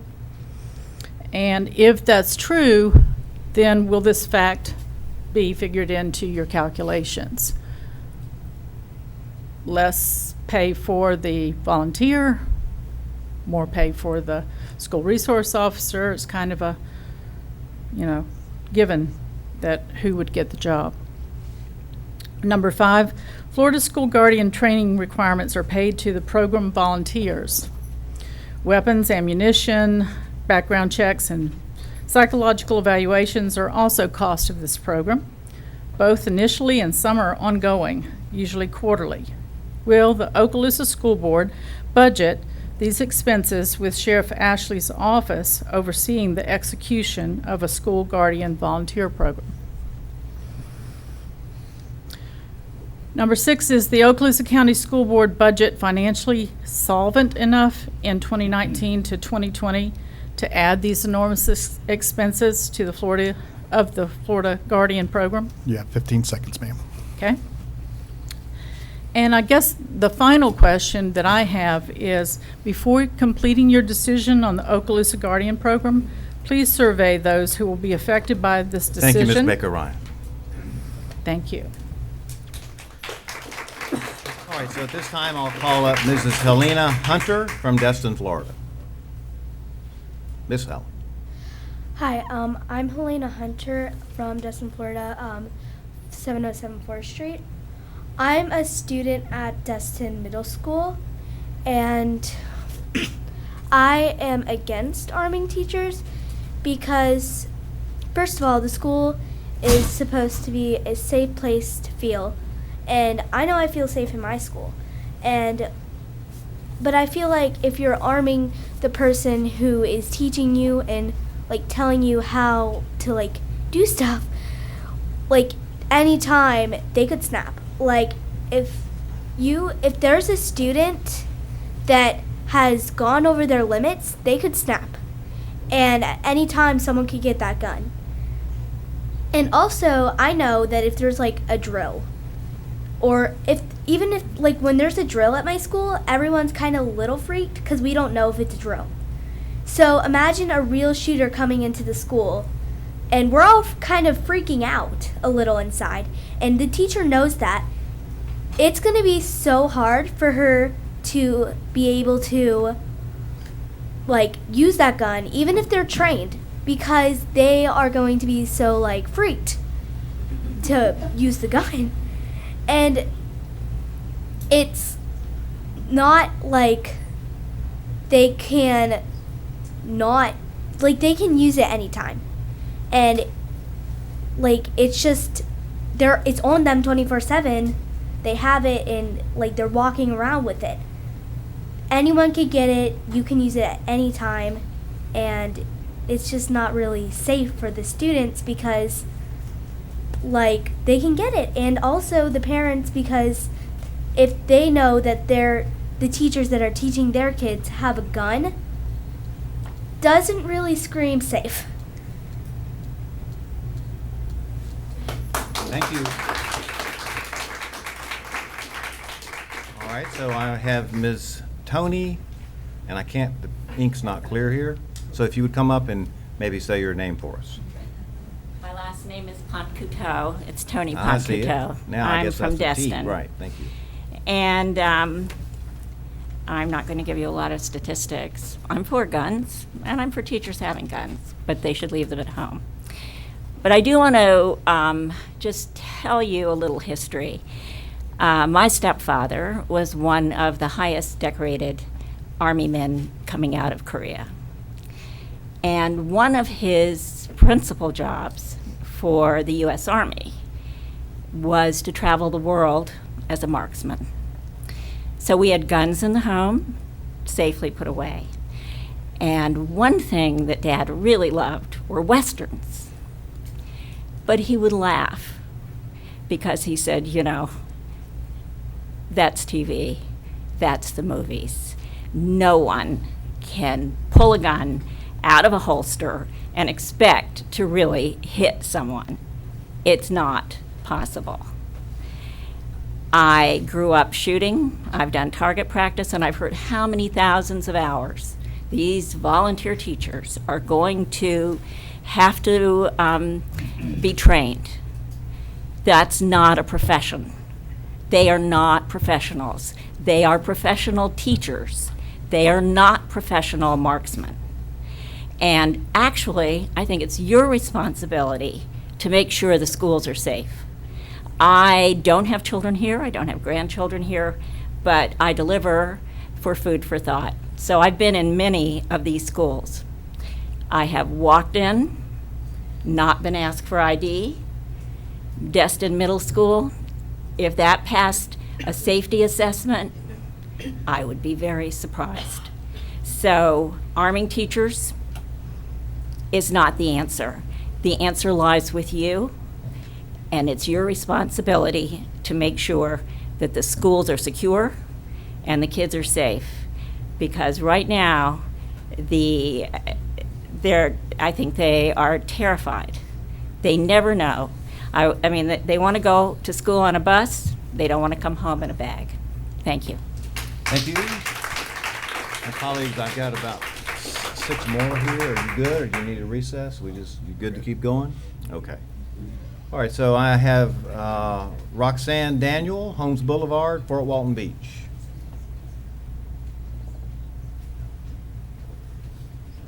Thank you, Mr. Chairman and members of the board. It's my first school board meeting. Very interesting. My name is Roxanne Daniel, and I just graduated from Fort Walton Beach High School last year. I'm currently attending Smith College in Massachusetts. The majority of my academic career has been spent here in the Okaloosa County school system. After the tragedy in Parkland, I was an organizer for the March for Our Lives in our county last year. And in the process, I met and worked with many survivors of gun violence and school shootings with and around Florida. I speak on behalf of the local organizers and many of my friends who have survived school shootings and myself who would not feel safer in the slightest if our teachers were armed. Gun violence is pervasive in America, and I don't have to cite examples because you're already aware that it's in our backyards. It plagues our population of young people, and my heart aches for my classmates and friends who have fallen victim to firearms. Provisioning their presence in a safe space, the classroom, will only increase the likelihood of death or injury. Why is this the case? This has already been cited, but according to a 2008 study by the RAND Center, highly trained police officers often miss their targets with a hit rate of 18% in gunfights and 37% in close-range shootings. Now, if we're giving teachers the same training as police officers or akin to that, what happens when we train teachers to use guns? Even with police quality training and experience, teachers will still often miss targets and injure innocent students in the process. Additionally, where are teachers storing these weapons? This was just brought up. If they're a gun safe in every classroom, if you check out the database, this has already also been cited by the Giffords Law Center, even trained, well-intentioned school resource officers and security guards often mishandle their weapons, leading to children gaining access to guns, unintentional discharging, or even using guns to threaten students or staff members in highly emotional situations. Ultimately, this is irresponsible and unreasonable policy. It diverts resources away from more effective programs that would decrease the pervasiveness of gun violence amongst and around youth populations. Improving mental health services and empowering overworked and underpaid teachers is the direction that we need to head. Please, for the sake of my peers and the students of Okaloosa County, recognize that the risk of adding to the victims of gun violence in our region outweighs. I stand firmly opposed to the adoption of SB 79. Thank you, Ms. Daniel.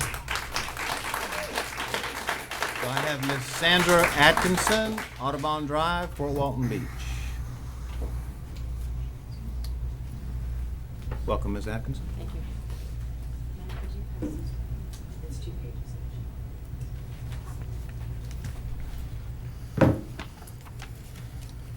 Hi. I sent a letter an email to you guys this afternoon. I don't know if anyone's had a chance to read it. But a mother contacted me today, and she's the mother of the coach who sacrificed his life in the Parkland shooting, so in order to protect other students. And I'll just go ahead and read her email to you. This is a picture of her son. She wanted me to kind of show you guys, just to give a name, a face with a name.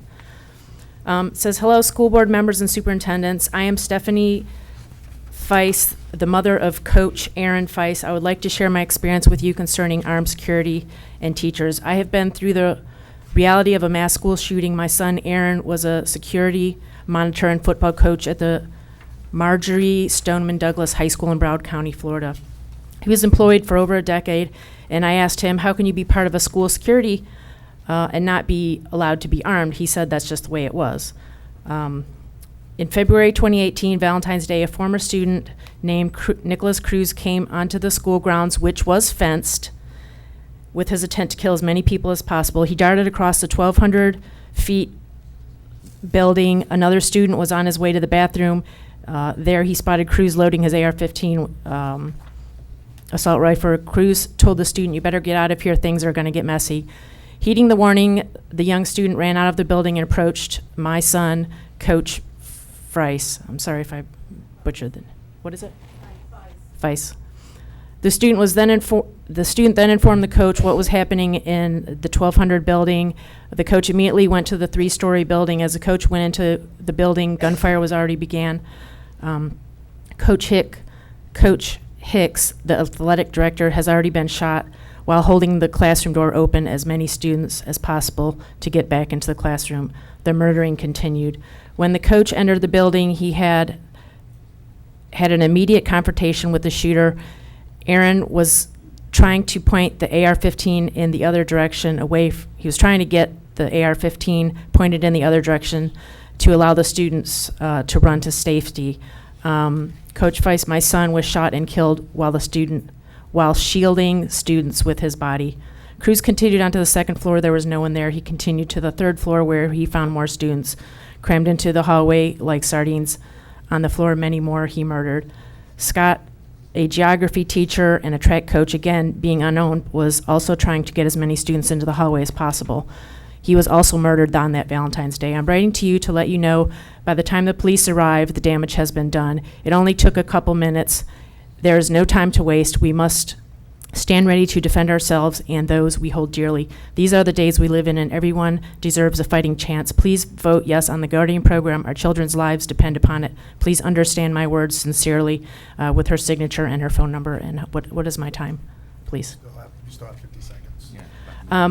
And I'm just appalled that the Moms Demand Action come up here and speak, and a lot of them haven't even read the bill. If you're going to defend your position, at least be well informed. It's just ludicrous, some of the questions they were asking you, and I'm sorry you had to listen to it. But thank you. Thank you, Ms. Atkins. All right, so I have Cody Bell from Navarre, Florida. Welcome, Mr. Bell. I recognize you. Welcome back. Thank you.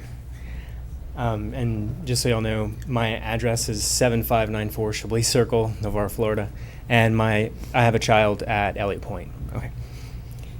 So I'm a graduate of Fort Walton Beach High School. I don't think I mentioned that last time, but I came up through the school here, and I'm very proud to say that it served me well in college.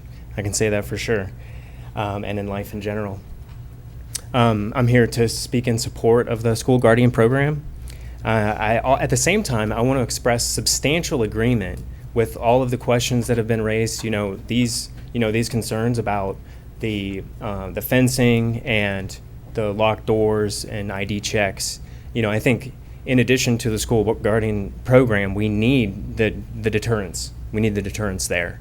I think that those are very important. At the same time, we have to keep in mind that the attacker in Sandy Hook overcame those barriers. Like most of the barriers we've been talking about tonight, the attacker in Sandy Hook overcame all of them pretty much. So while they're important and many attackers they would prevent, the most determined and suicidal they will not prevent, unfortunately. Yeah, and all these questions about school security, definitely. I hope that the board addresses them.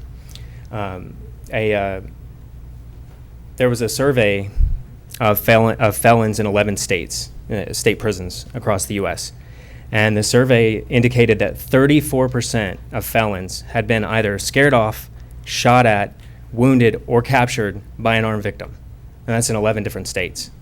40% of those felons who were surveyed had decided not to commit a crime because they knew or believed that the victim was carrying a gun. 69% personally knew other criminals who had been scared off, shot at, wounded, or captured by an armed victim. So based on the criminals reporting their own activity, the possibility of an armed person present is a huge deterrent to heinous, felonious crimes against innocent people. Also recently, there was some research that came out. There have been no mass shootings and nothing even remotely resembling a mass shooting in schools with armed teachers. None at all. So that's a good number. I like 0. I would prefer 0 mass shootings. And then to cut through a lot of the numbers, because there's numbers that can be tossed on both sides. The fundamental question is, once someone has murderous intent and they go in and they start acting on their intention, how are they stopped? Ask your friends who are police officers. Ask them, a federal marshal. Ask them how would they stop them? And the answer is, and we all know this, because whether we're armed or not, we instinctively know we need to call somebody who can bring a gun. So all we're asking is for people who are trained and, again, meet standards above what our law enforcement are required to meet, to have them already there. That way students aren't waiting for help. Thank you. Thank you, Mr. Bell. All right, so I have Mr. Jeff Hinkle, Stonebridge Road. Mr. Hinkle? Thank you, Board, for having me back. As you guys mostly know, I'm the chairman of the Okaloosa Republican Party. And we saw some numbers thrown around of support, and I wanted to remind you guys of some support of what we found. Our constituents are approximately 78% Republican in this county, and our internal polling has represented massive support for the program. In fact, a random poll we ran was 100% in favor of it. So it is overwhelming support among our constituents. I'm not going to throw a lot of mights, could, what if, different suppositions around. I'm just going to talk to you about some various facts that we can look at. We don't have a big problem of mass shootings in police precincts with a lot of armed people in there. People just don't go in and do that. I will agree with the other side that mental health is an issue and that we do need to address that more. So I think that's a great thing for us to look at as a carry-on or a follow-on program to this one. And Lieutenant Governor Nunez also has started a mental health issue or program as well. So I think that's a great spot for you guys to look at it for future programs. According to an analysis of FBI data by Jacob Paulson in 2018, 94% of all mass shootings were actually thwarted by law-abiding armed citizens. So there's been a lot more attempts than we've seen that have actually been carried out. Also in 2018, the Crime Prevention Research Center reported that nearly 98% of mass public shootings in the U.S. since 1950 occurred in gun-free zones. I'm going to provide you guys with a copy of this as well, which will have all the source references and the actual data on these. Another interesting fact that's near and dear to me, you guys heard about my son from Virginia Tech last time. He actually went to a military high school in Atlanta, and there's lots of military schools around the country. They're all issued sabers. They all have swords that the officers do in the schools that they walk around, they carry, they keep in their rooms. We don't hear about mass hackings or mass run-throughs at these places. So this is not an issue of a weapon in a school. It's an issue of going back to the mental health and recognizing those issues. Out of the lists of shootings that have been prevented by law-abiding citizens that were armed, there's 23 that are documented on here that I'll let you guys go into perusing those if you want to. There were 6 documented incidents in which an armed security guard or designated security individual stopped the active shooter. So 4 times as many non-security guard, formal police officers, 4 times as many incidents were stopped by individuals.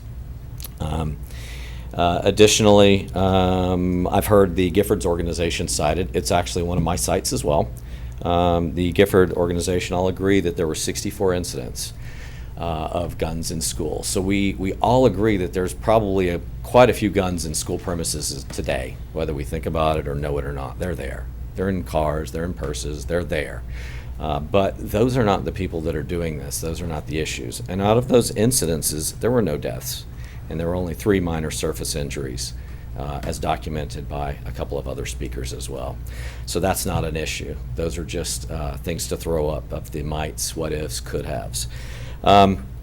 There's been some guns left accessible to children, and I've got a few of those cases here as well, with nothing happening out of those. Mr. Hinkle, you have 15 seconds. 15 seconds, okay. So I'll conclude with, you don't want your child to be the 1 in a million. I don't either. We also can't turn schools into these mass prisons, basically, where there's super security on them. So I strongly endorse the program. Thank you. Thank you, Mr. Hinkle. All right. Ms. Sherry Cox, Spring Lane. Welcome, Ms. Cox. My name is Sherry Cox of 407 Spring Lane, Destin, Florida. I am the vice chair of the Republican Party of Okaloosa County, and a parent, a proud parent of 2 public school educated children and 1 private school educated child currently in the system. And I come to you in defense of the Guardian Act, and here's why. This is not a partisan issue. The Giffords Law Center also states that 10 states currently allow teachers to carry, and they are Alabama, Alaska, Idaho, Illinois, Michigan, Missouri, New Hampshire, Oregon, Rhode Island, South Dakota, Utah, and Wyoming. The reason I think that this has become a partisan issue here is because, politically speaking, and I run a small, very small scale political consulting firm, so I do a little bit of homework on this. Sometimes a lot of homework on this, to be candid, and this is one of those times where the issue is near and dear because I've grown up with many of you as educators, and I think that Okaloosa County is a very fine district where education is concerned. I mean, we are overachievers in this county. We're very, very fortunate to have former educators in front of us on our school board. I think that our teachers are very, very capable of making their decisions here. And I appreciate those of you who have come out as teachers and former teachers, very well branded in your message to discourage other teachers from being allowed to carry weapons. But here is the brass tacks of this, that nobody who is making an argument to allow teachers to be armed wants to force anyone to do this. It is a simple fact that if I walked on campus today with a concealed carry permit as a volunteer who's registered in the Raptor system, very, very well screened. I mean, I think that the safety procedures that are in place are probably pretty valid. I think that it would be foolish to think that we could create prisons for our students and still have no window of opportunity for those who wish to do them harm. But in the end, I can walk on campus as a concealed carry permit holder and have more access to harming our children than a teacher can to defend them. And that is tragic. And how tragic would it be if in a time when over 37% of Florida counties have already enacted this, that our fine district with the best educators in the state of Florida were not afforded the same opportunity. And that is all. Thank you, Ms. Cox. All right, so that concludes the public comment section. And Superintendent, I know that we have a special guest in attendance who also took time out of his schedule to be here on Thursday and has been here the entire evening. So I'll turn it over to you, sir, so that you might call upon him. And I thank you, and I appreciate it. And I know that we all might want to have some comments, but I think at this time I'd really appreciate if Mr. Ashley, Sheriff Ashley, would come forward. Welcome, Sheriff.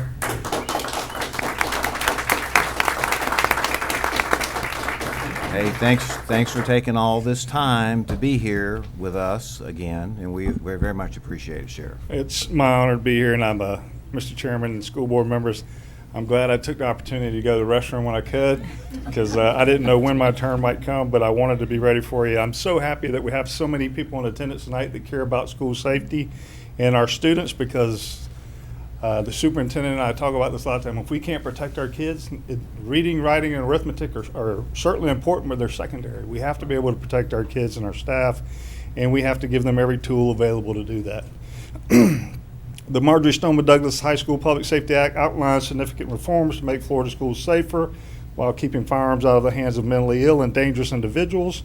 And I'm here to report, and I know that your superintendent has reported, that we can confirm that Okaloosa County Sheriff's Office and the Okaloosa County School District meet and exceed the requirements of Senate Bill 7026, and will meet additional requirements made in Senate Bill 7030.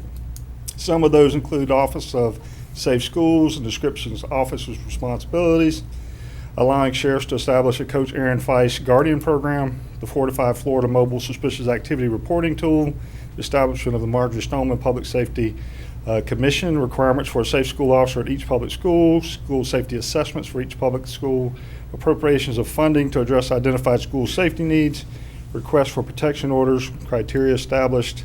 We have almost 1,600 Baker Acts in Okaloosa County annually, and if those acts or those threats are not, there's the two criteria.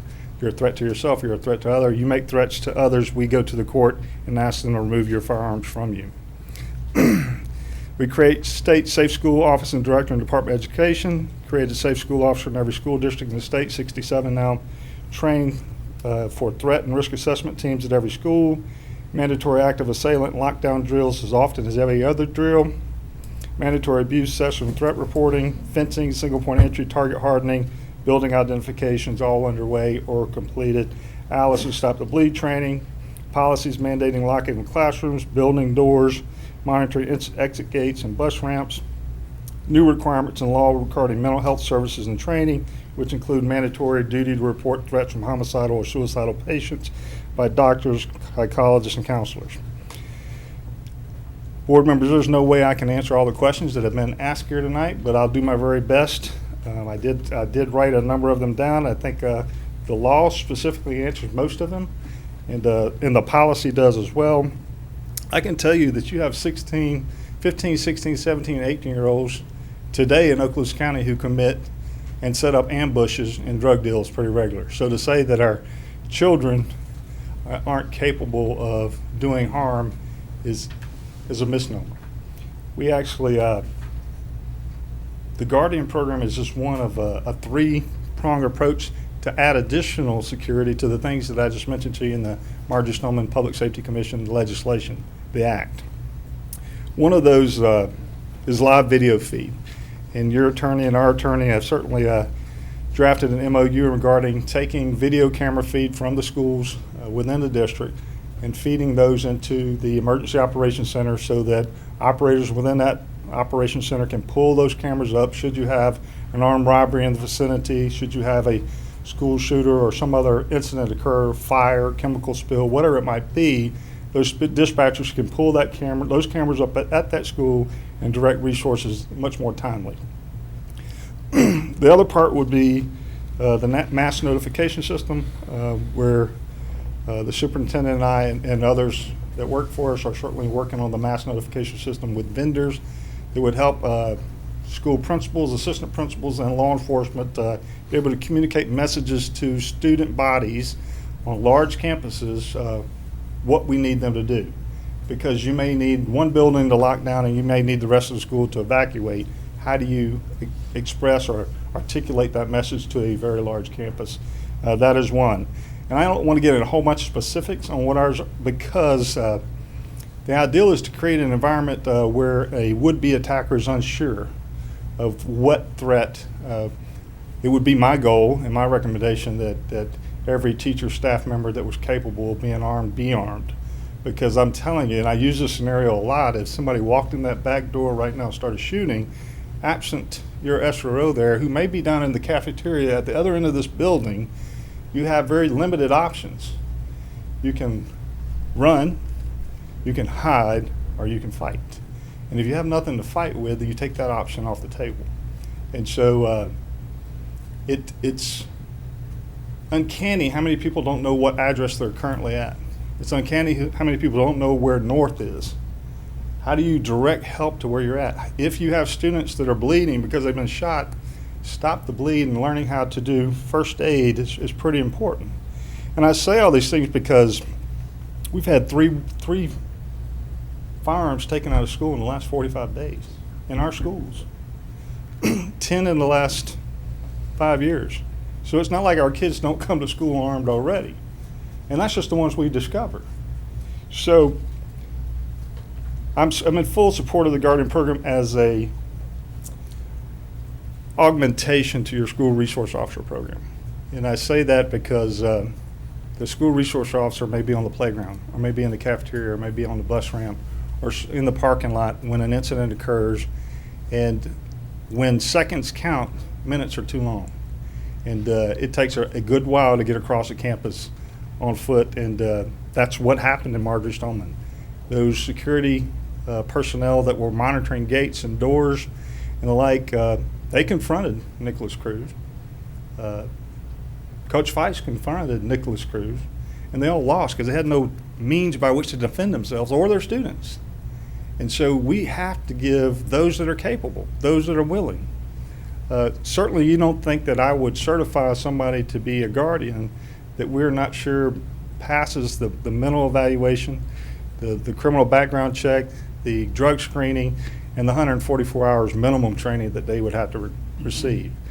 And it's a dual certification authentication process. The superintendent has to approve, and then I have to approve. And so between the two, I certainly am never going to put somebody in that position that I wouldn't trust with my own kids' safety, whom attend Okaloosa County schools as well. So there are certainly the selection process, which I was just discussing there, a training process. You have to be a concealed weapons permit holder. Statutory training requirements are in statute in Florida, 3015. Mutual agreement on certification, firearm and ammo standard, weapon retention standard, target acquisition, guardian identification, rapid ID. One of those questions, how do you know who the good guy is versus bad? Well, we have a plan for that as well. The other governing, policies, the identity of the participants, and my recommendation to you should not be revealed. Because if you say no teachers are going to be guardians, then that would be the very classrooms that are most susceptible to being attacked. Policy and training will direct any teacher guardians in regards to their actions and what's required of them. And I'm not sure where everybody's getting their stats, but the stats of the USA article on 3/13/2018, at least 14 states arm teachers, and another 16 states give local school boards authority to decide whether school staff can carry guns according to that article. Cost associated with the Guardian program, I've heard that.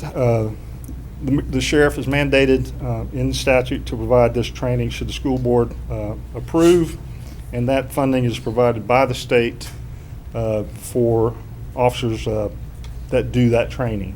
So ammo, training, time on the range, all that is reimbursed by the state. And 43 of the 67 school districts in Florida are currently or will be participating in the Guardian program before the beginning of next year. 18 of those school districts in Florida report the Guardians are not identified or wear uniforms. Many report that they have both. I will brag a little bit on our school resource officer unit. It has repeatedly achieved and earned national and state recognitions for its professionalism, commitment, and excellence. 2012, we had the State School Resource Officer of the Year in Lieutenant Gary Venuti. 2014 State Agency of the Year, Okaloosa County Sheriff's Office SRO Unit. 2015 National School Resource Officer Agency of the Year for our unit. 2015 National School Resource Officer of the Year, Deputy Sonia Shepard. 2017 State School Resource Officer of the Year, Deputy D'Amica McClendon. And then all this happened with the Marjorie Stoneman Public Safety. And all the things we've had to implement, your staff has been incredible. Your teachers, your principals, they're gold. They know what the risks are. They know what's happening in our classrooms. 2019 State Agency of the Year, Okaloosa County Sheriff's Office School Resource Officer Unit, and the State School Resource Officer of the Year, Deputy Colin Crane at Liza Jackson. So this year, our folks have again shown that not only are they nationally and state recognized, but they're committed to the job. I just hope this board will see fit to offer some help in the form of let us, those that are capable and willing, let us train them to defend themselves and defend their students, because there is no answer, there is no solution to when an armed person attacks you. There's when they attack you, you have to have the ability to defend yourself. And with that, I'll answer any questions you have. Well, Sheriff, we just appreciate, I can only imagine what your schedule's like, and for you to have given us 2 days. It's that important. Awesome. Thank you, sir. And I know that we had comments and questions on Thursday. I don't know if there's any more from board members at this time. I just would like to say Brian? one. And again, I said this Thursday, and since Sheriff Ashley's here, in my travels across the state and talking to other school boards, and this is for the general public that's here today, we are very blessed and honored to have a sheriff that is takes safety serious, and we don't have to come and beg for his assistance. He is there, right there to help us. I hear around the state that they don't have that relationship with their sheriff's department. And and after the Marjorie Stoneman Douglas shooting, you were the first person to come in here and help us by putting more SROs in our high schools. And so for the general public to know, we are very blessed and honored to have a sheriff that takes our student safety seriously.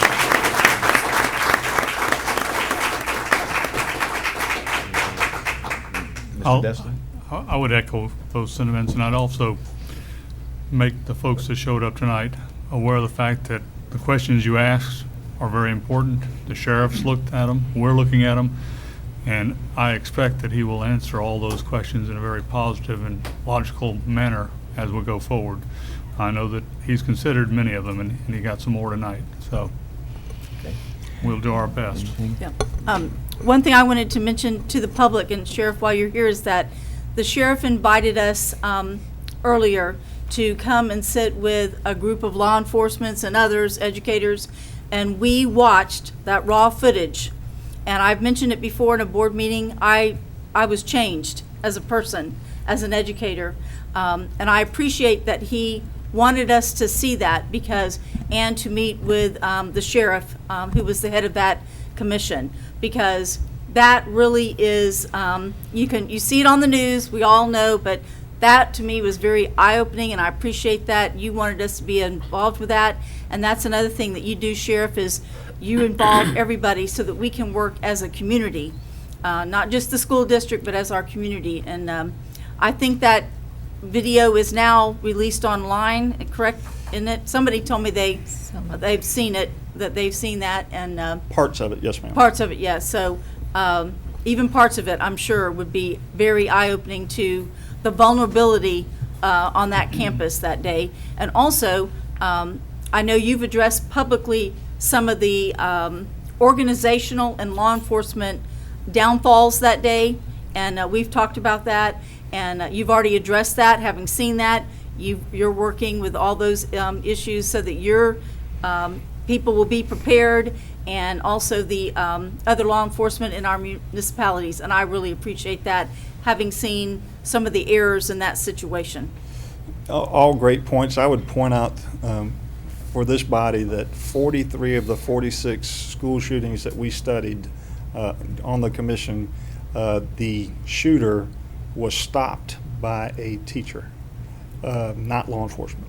And so to give them the means to defend themselves so that they don't have to die while trying to stop a shooter is certainly important. Again, seconds count and minutes are too long. Nicholas Cruz shot 17 and killed 10 in less than 3 minutes. And at 6 minutes, it was all done. So far too long to. I don't know how long it would take somebody to run across campus to address a school shooter. Once you have, our three-pronged approach is you have to identify the threat, communicate the threat, and then act on the threat. It doesn't do any good to identify and communicate it if you can't act on it. Yeah.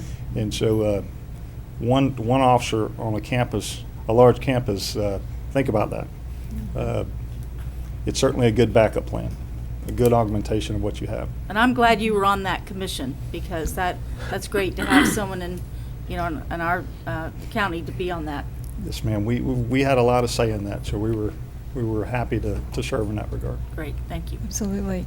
And I'll just say again, you've heard me say it a dozen times, I would never want to be a principal in today's world without our SROs on campus.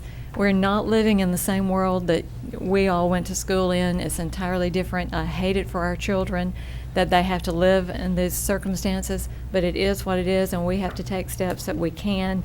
I'm so appreciative of all that you've done personally as our sheriff, but also in tandem with those like you across the state. Thank you for reaching out to them as well.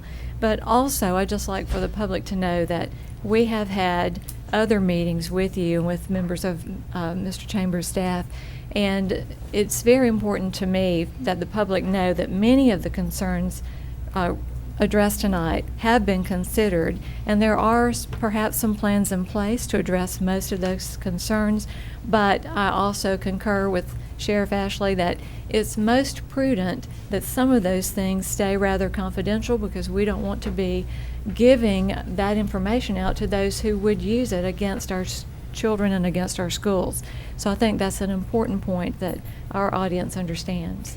That's a great point. Matter of fact, I wrote down every question as they came up, and I've not seen one that we haven't answered yet.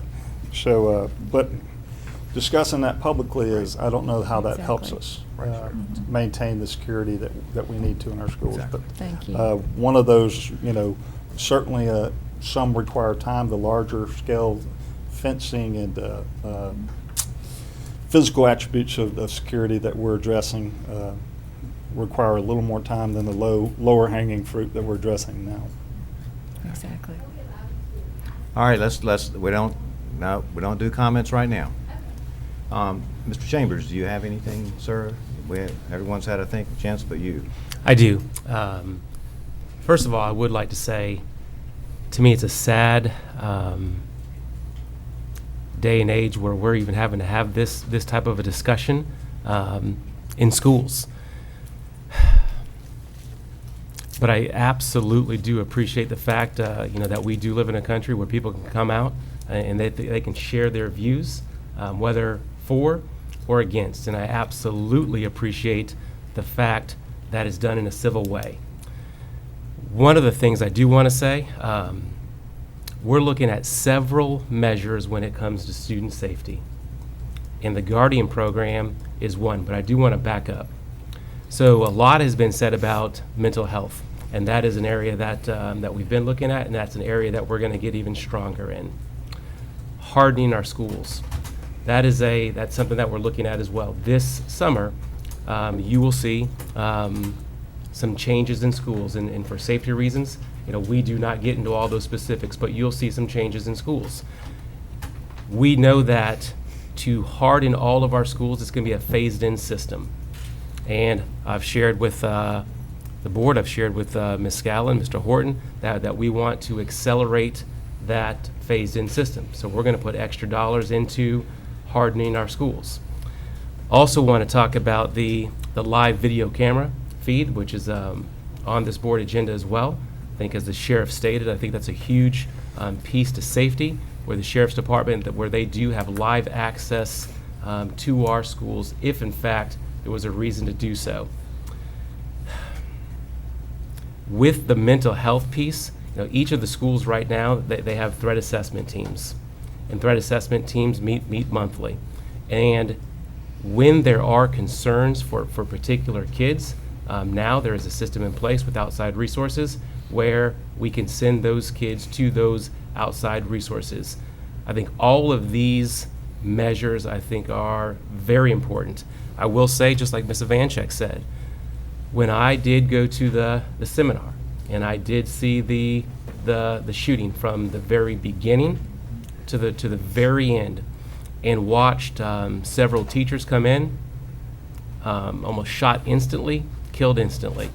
Saw students shot and killed. Saw what was going on that video, and I will say, just like Ms. Ivanchek, I will say it definitely changed me as well. One of the things that we've talked about as a board, one of the things I've talked about is every measure that we can possibly take to keep our kids safe, I think, is absolutely critical. I too have kids in the school system. I have 2 kids in the school system, and I want for them, just like I want for all almost 32,000 students, for them to come to school and be safe, for parents to not have to drop their kids off and feel nervous about their safety. The Guardian program is a supplement to the School Resource Officer program. And I do want to echo the sentiments that we have a fantastic School Resource Officer program, probably the best in the nation. And we have a sheriff who goes above and beyond to the point where he states that he would have officers in schools before he would have them on the streets to keep our kids safe. So I do stand beside our sheriff in this measure. I go back to what I said at the very beginning. I do think it's a sad day and age that we're even having to have this discussion. But I do want to take every measure possible to keep our students safe. And I do thank you, Sheriff. Thank you, Superintendent. He's been a great partner to work with and discuss these issues with and go over all the very questions we heard tonight. If the board would allow, I'll give you some stats, at least for those that are in attendance and those that may be listening. Violent crime in Okaloosa County has raised or increased 11.5% this past year. Over 1,600 Baker Acts in Okaloosa County annually. Over 1,350 domestic violent calls or incidents in Okaloosa County in 2018.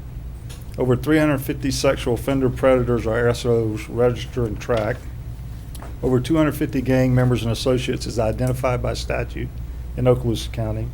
And 44 active threats made against schools in the past 18 months in Okaloosa County. And after Marjorie Stoneman, across the state, the copycat threats made against our schools was concerning, because these are individuals, or the vast majority were individuals that could have the ability to carry out those threats. And so we do, Superintendent, live in a very vastly different world than what I grew up in. And I've just seen it increase and get worse, and I think it's our culture and the breakdown of the family. I could go through a whole bunch of variables, which I think it is, just based off my experience in this line of work, but doing nothing is not an option. And so I want our citizens to know, and you all to know, that we're working diligently in multiple facets and phases of helping improve the security of our schools and the students and staff that work within them. Yes, sir, Sheriff, and again, I'll just be echoing everyone. We appreciate you. So I guess what will happen here is we move through the agenda. Sheriff, will soon be voting on this program. Thank you, sir. Yes, sir. Thank you. Thank you. All right, colleagues, so let's go ahead and turn back to the agenda. Let's turn back to the agenda, moving to section 7. That will be committee and staff reports. Those are information items only. 7.1 is in county travel, 7.2 is out of county travel, and of course we covered those items there in the workshop on Thursday. So next, moving to consent agenda, section 8. I'm looking for a motion to approve the consent agenda. So moved. Motion by Mr. Bryant. Second. Second by Mr. Destin. Any discussion? Seeing none, let's vote. All in favor?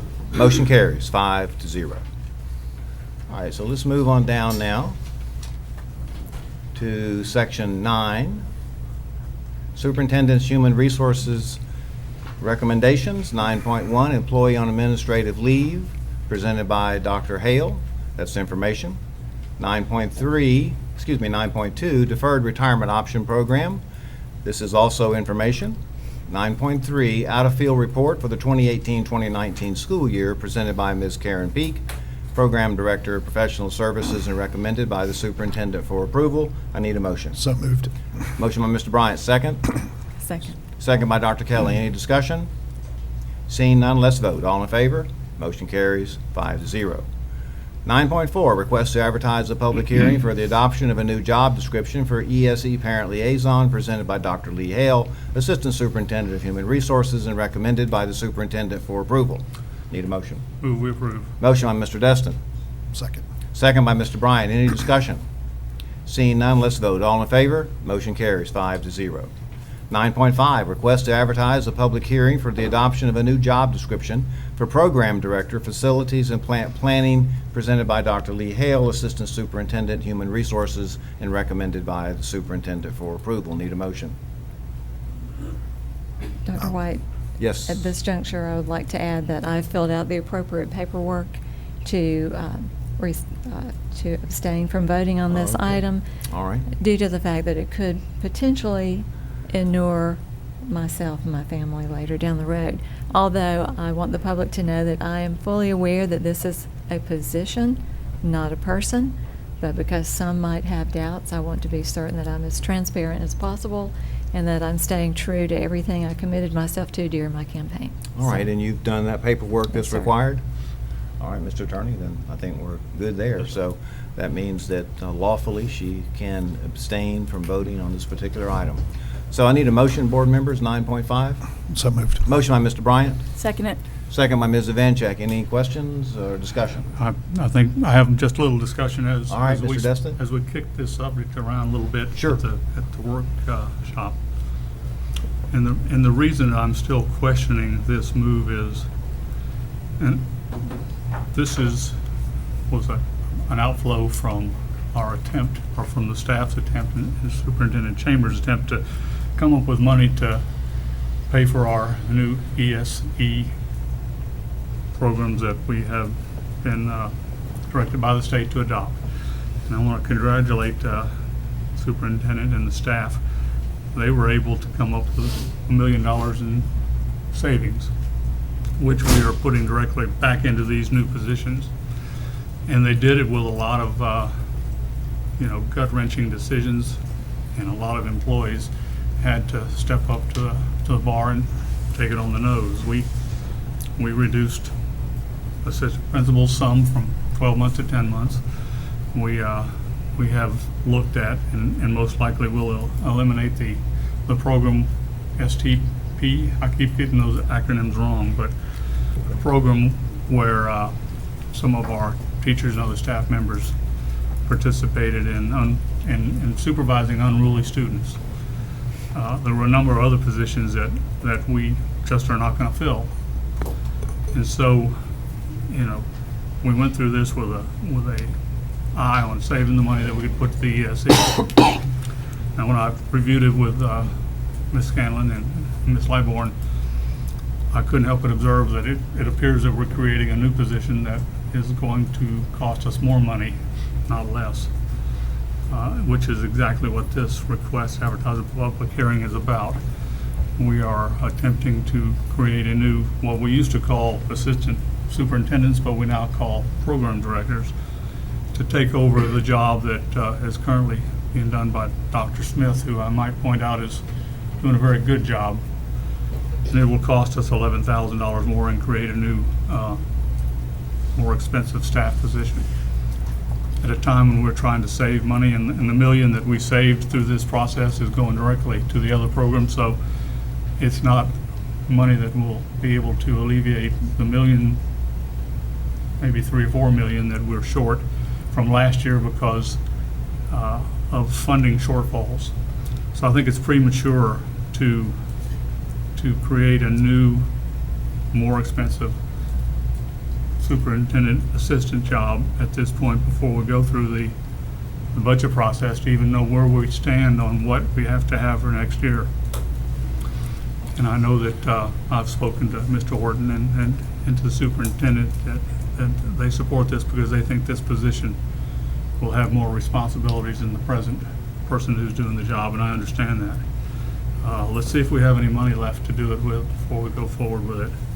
And on that note, I will make a motion to table, which I think supersedes the previous motion under Robert's rules. Well, I'm gonna give you some information that I've run across, and I've asked the school board attorney to take a look at it. I think there have been some changes in Robert's Rules of Orders concerning tabling motions. Mhm. Are you aware of those? If we have adopted a newer version, I am not aware of that. Okay.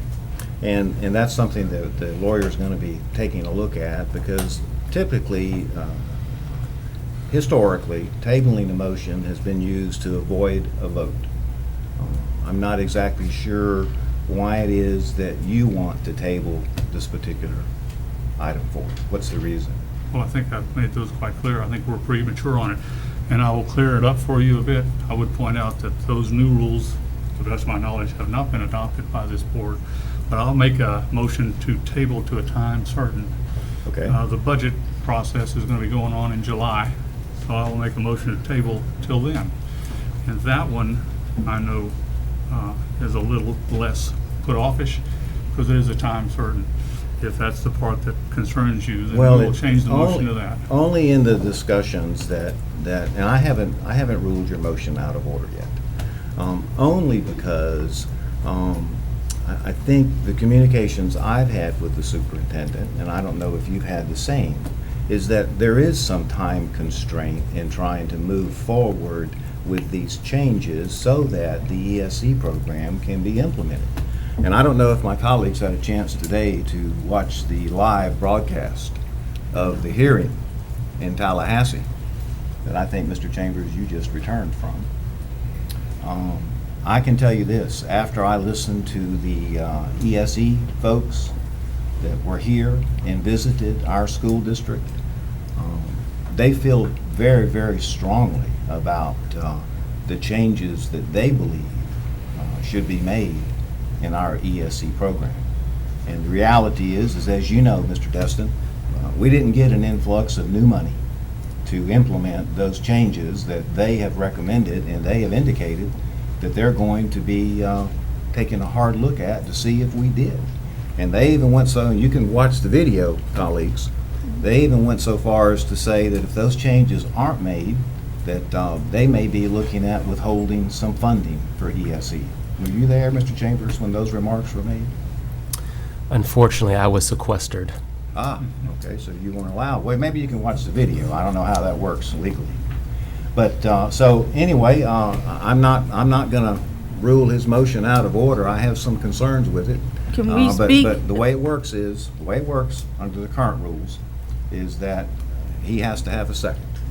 So I'm asking for a second. And I would point out, with all due respect, Chairman, that, and I'm reading from the agenda here, this person is Program Director, Facilities and Planning. It has nothing to do, that I can tell, with the ESE. I would also point out that all of the positions that we plan to go forward with on ESE are not being voted on and are in fact going to be funded during the budgetary process, That's right. we were told. So I'm not sure that argument holds water.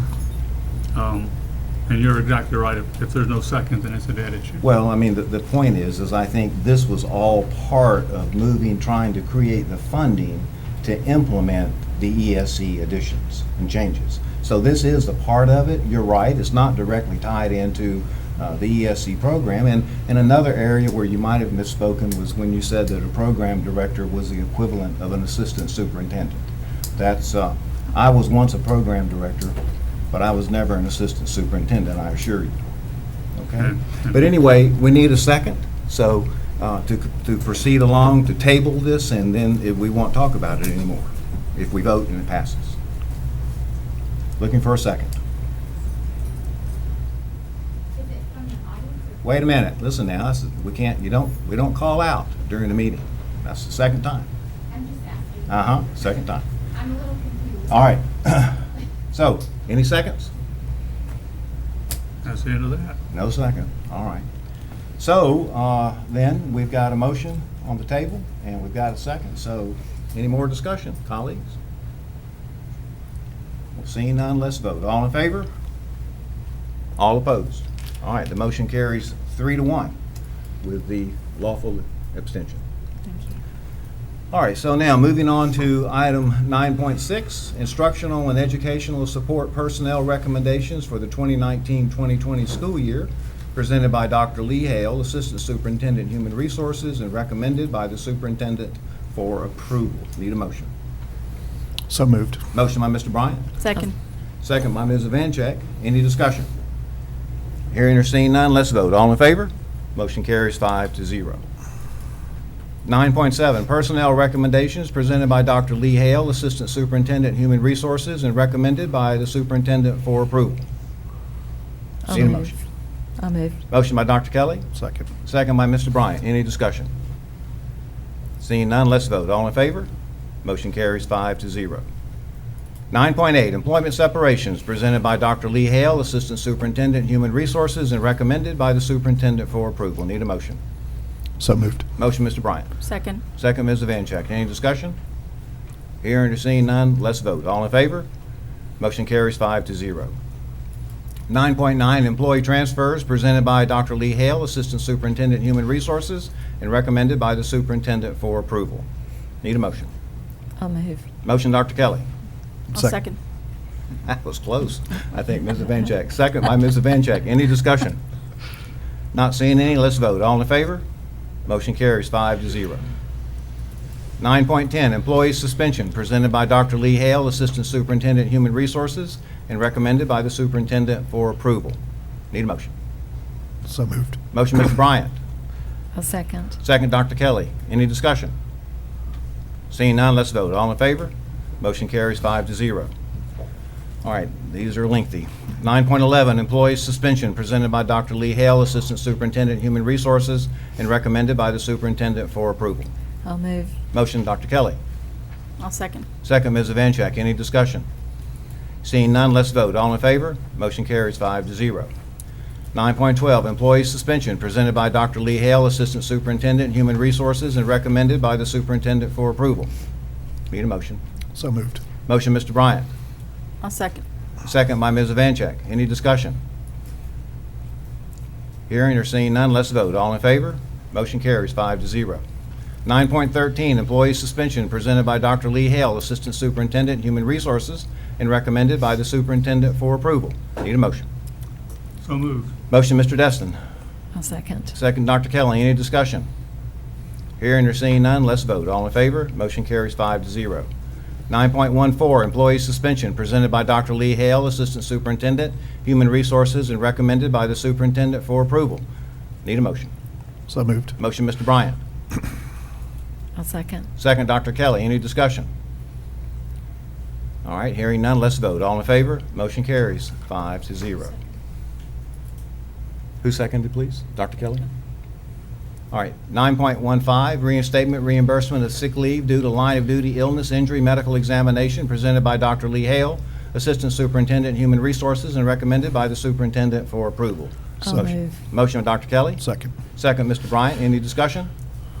Seeing none, let's vote. All in favor? Motion carries 5-0.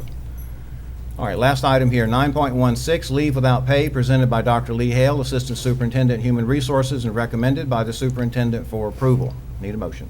So moved. Motion, Mr. Bryant. Second. Second, Mr. Destin. Any discussion? Seeing none, let's vote. All in favor? Motion carries 5-0. All right, discussion agenda. 10.1, ESE additional staffing for fiscal year 2019-2020, Florida Department of Education, on-site monitoring recommendations presented by Mrs. Rita Scallon, Chief Financial Officer, and recommended by the Superintendent for approval. Need a motion. Chairman, if I might. Yes, ma'am. When I filled out the form, I also Ah. added this item Okay. because those are intricately associated. So if I might. All right, so you Abstain. filled out the paperwork with the lawyer, Absolutely. so then that's a lawful abstention, Mr. McGinnis? Yes, sir. All right, so then there'll just be 4 of us voting on this item. So looking for a motion here? So moved. Motion, Mr. Bryant? Second. Second, Mr. Destin. Any discussion? Seeing none, let's vote. All in favor? Motion carries 4-0. All right, so no items were moved. Moving down to construction program owners representatives business. Mr. Destin, there is an item on the agenda. Would you prefer me to read that one first and then come to you, sir, or? That's the main item we're going to look at tonight, and that is the district-wide school security upgrade project that we've been working on for quite a while. All right, so 11.2 is program number 6, task order number 2, GMP district-wide school security upgrade project, phase 1, to include scope modification previously approved, presented by Dr. Bill Smith, Specialist, Facilities Planning and Maintenance, and recommended by the superintendent for approval. And board members, I know you've all been briefed on that. This is an item that by statute, because it pertains to school security, as we've talked about already tonight, it's not something that we get into great detail about. So I need a motion. I'll make that motion. Motion, Mr. Bryant. Second. Second, Mr. Destin. Any discussion? Just real Yes, sir. quick, I Yes, know sir. for the security reason, all that, but I think it's okay for us to say how much we're spending on this particular project. I'll defer to the lawyer. Yes, sir. All right. We're going to be spending over $4 million, so I think that's good for the general public to know that that's one of the things that we're doing to help with security. We're going to be. And I think along those lines, what the superintendent said tonight and what we said at the workshop is that while we're not really going to talk about it, we think that in fairly short order, some of these changes will be fairly evident on some of the school campuses that folks frequent. Okay? And I would point out, as the superintendent also said earlier, we are working on how we can do more faster. So this is the first phase, but we're working to try to figure out what more we can do as rapidly as we can.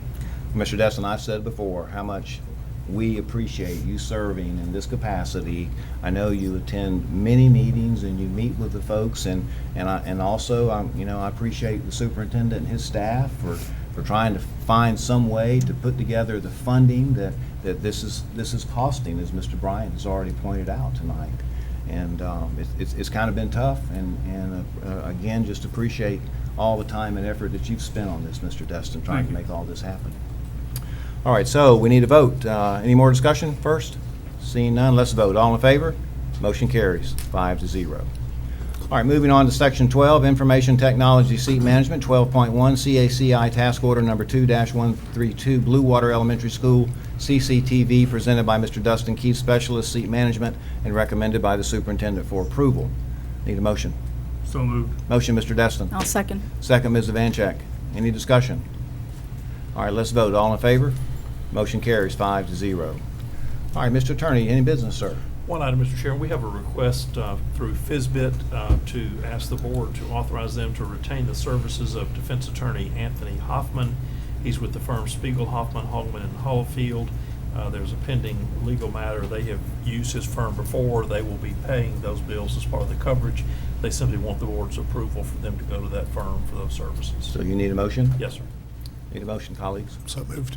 Motion, Mr. Bryant. Second. Second, Mr. Destin. Any discussion? Hearing or seeing none, let's vote. All in favor? Motion carries 5-0. That's Mr. all I Attorney. have, Mr. Chairman. Yes, sir. Superintendent, you've got some out-of-state student field trips, and you may have some other things that you'd like to share tonight. Yes, and I think the one thing that I would say right now, I know it's late, but graduation is right around the corner, and I do want to say, as I was driving back today, I was sitting there thinking a lot of these graduates were with us from kindergarten to their senior year, and whether it's kindergarten to the senior year or sixth grade to the senior year, we are a much better school district because they were here. So I just very much appreciate our seniors, and I know I'll see you all at these graduations. Hope somebody turns on the air conditioner. Oh, my goodness. I'm not sure we can do that one. All right, so moving on, board members' business. Mr. Destin, anything else tonight, sir? I think that's enough for tonight, Chairman. Okay. Mr. Bryant? Just a couple of things, just like the superintendent said, we'll be doing the graduations. One thing that the school district does provide is a live feed. So if you have family members that can't make it to a graduation, it will be live feed. All of our graduations will be live feed. So we appreciate our staff for providing that service. Also, we talk about everything that was here tonight. I want to say thank you to everybody who came out and spoke on whatever opinion you had. It's great to see the public input come in. I will also want to address, we received a lot of emails over the last few days And I want to let everybody know, up until 5 o'clock this afternoon, I read every email that came my way, but it was hard for me to respond to every one of them. But I just want to publicly acknowledge that all those emails that came through, I did read them, and most of y'all came out here in support for whatever side you were on. So I do appreciate that as a, when we do have public input. And I also agree that with Mr. Chambers that when we can do the people's business in an orderly fashion, I think we get a lot more accomplished, and we show a lot more respect for each other. And just in closing, we talk about our great educators over the last week. I've had an opportunity to go in and out of the schools, but I do want to recognize 2 teachers, one in my home zone of Laurel Hill School, and Lena Steele is a math teacher up at Laurel Hill School. She is a phenomenal math teacher, but one thing I notice about her is that when the kids, her students, they are so engaged, and she is such a wonderful teacher, and I think that speaks volumes for our educators that she has those students up there engaged in math. And today, when we were recognizing the seniors up there, they did a little presentation, and I was not amazed on how many people said that Miss Steele was their favorite.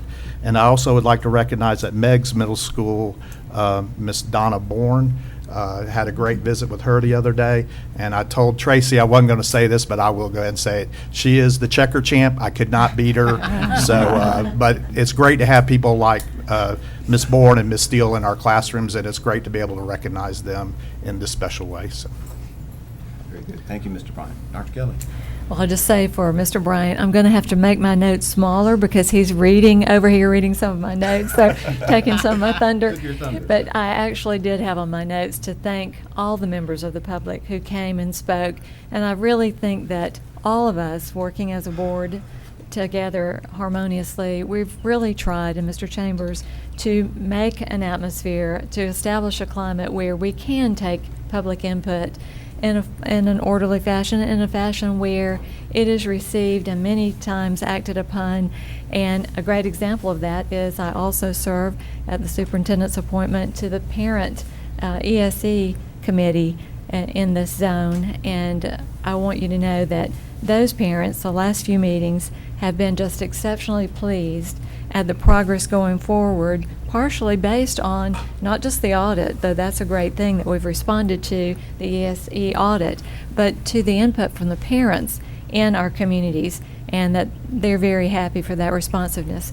And we've done things in our county that we don't brag often enough about. We brag on some things, but we don't brag on other things, like the Did You Know thing that they're coming up with. So I'll just maybe steal some of your thunder, Mr. Chambers.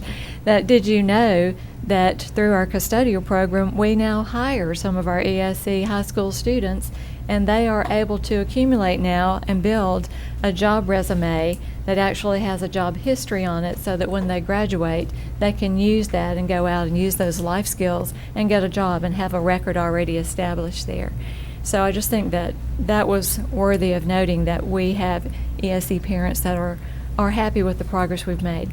I also will echo the fact that in this season of the end of the year, we have had some excellent end of the year awards, celebrations, and ceremonies at all levels, elementary, middle, high, and graduations, of course, around the corner. But also, I had the opportunity to be the keynote speaker for Leadership Okaloosa last week, and we had some of those people that were involved in it here today, Cindy Holmes with United Way and others. And it's just a marvelous thing that all across this district, we have adults, teachers, parents, other community leaders, bankers, and attorneys, and all across the district who are interested in learning about Okaloosa in general, and that includes our school board. And we've had many of their members in our audience over this last year, because that was part of their course, was to come and listen to a school board meeting. And lastly, I'll just close with saying, 3 more days for students. I know nobody's counting, right? But I remember having that countdown in my head. 3 more days for students, and we'll close out this school year, and about 7 more, if I counted correctly, for the teachers. And we will close out another year of excellence in Okaloosa County. And I know that all of you here and watching are equally as pleased as I am with what happens every day in our schools. So I'll close with that. Thank you, Dr. Kelly. Ms. Evanche. Yes, I just want to echo you. Thank you for coming out. It's a long night, but it's worth it, because we can move forward now, even if we don't all agree.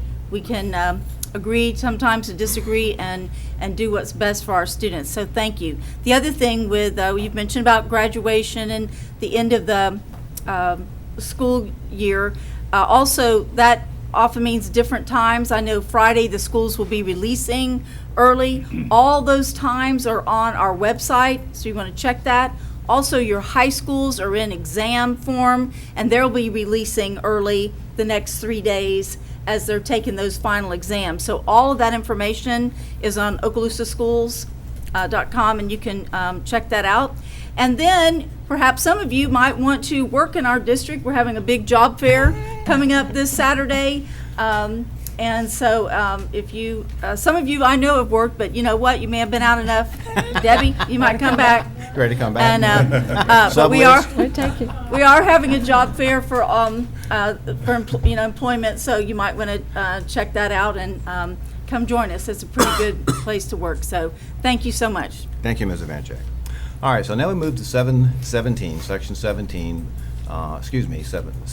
public comment. 16.1, is there anyone else that wishes to speak tonight?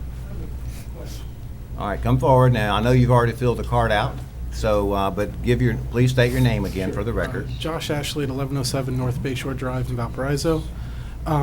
Just a question, a point of clarification on part of the consent agenda, section 8.5, was that passing basically the Guardian Act? Is that Every now decided? item on the consent agenda passed, that's correct. And including the Guardian program All tonight? of them, that's right, every item.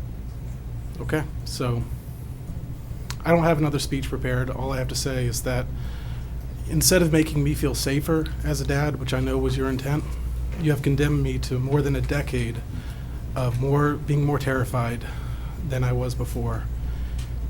And on this section, you get 2 minutes. I think you're about Okay, ready. I don't have anything Okay, else to say. all right. Just Thank you. Anyone else? Okay, let's let the lady in blue, she's risen, as in a point of order. All right, you get 2 minutes. That's how we do this last section. And state your name, please. Thank you. I'm Mary Bell Lunsford, and I live in Yes. Crestview. Thank you. And I think you'll find my card in there. I think so. Well, there's a bunch of them. Anyway, I'm not going to repeat all the things that people said because I had some of the same things. But one of the things I did want to say is I discovered, looking through things, the Florida Department of Education, their database of discipline against educators. You can find the names of teachers, school districts, and the final order summary. It all comes out of Tallahassee. Anyway, I was very shocked at some of the discipline areas that these teachers, that they had done, to put it plainly. Now, that's a statewide database. This is statewide, So it's yes. not, just to be clear. It's not so everyone just- understands it's not just Okaloosa. It's not But there Okaloosa. are some from Okaloosa. Well, actually, I quit counting at 86 discipline cases for Okaloosa County, Well- but that goes back Well, yeah, but several years. you heard tonight, there were some on the agenda tonight. Exactly, And I exactly. will tell you that my experience has been is that this superintendent and this school board takes a hard look at those particular matters. Right. And I just wanted to say what Larry was talking about, you know, the mental health and background checks. I think that's so important. Yes, ma'am. I've worked with LEOs. I was an EMT for 20 years. I just think that is so That's right. important We to agree. check that because everybody's not good. You buy a bag of apples, there might just be one, but that bag will ruin it for everybody else. In Thank this- you for letting me speak. In this business, we call that the bell curve. Yes, sir. Thank you. Thank you. All right. Anyone else? Okay, I see you've got a gentleman in the back.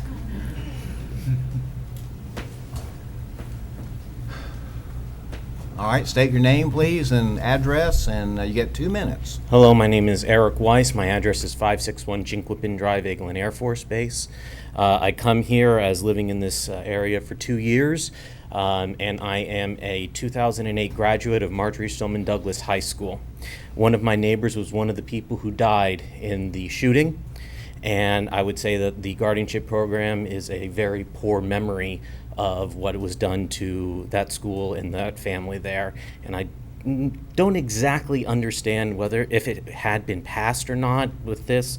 Regardless, I would say that it should not have been passed if it was. If not, I hope you vote against it.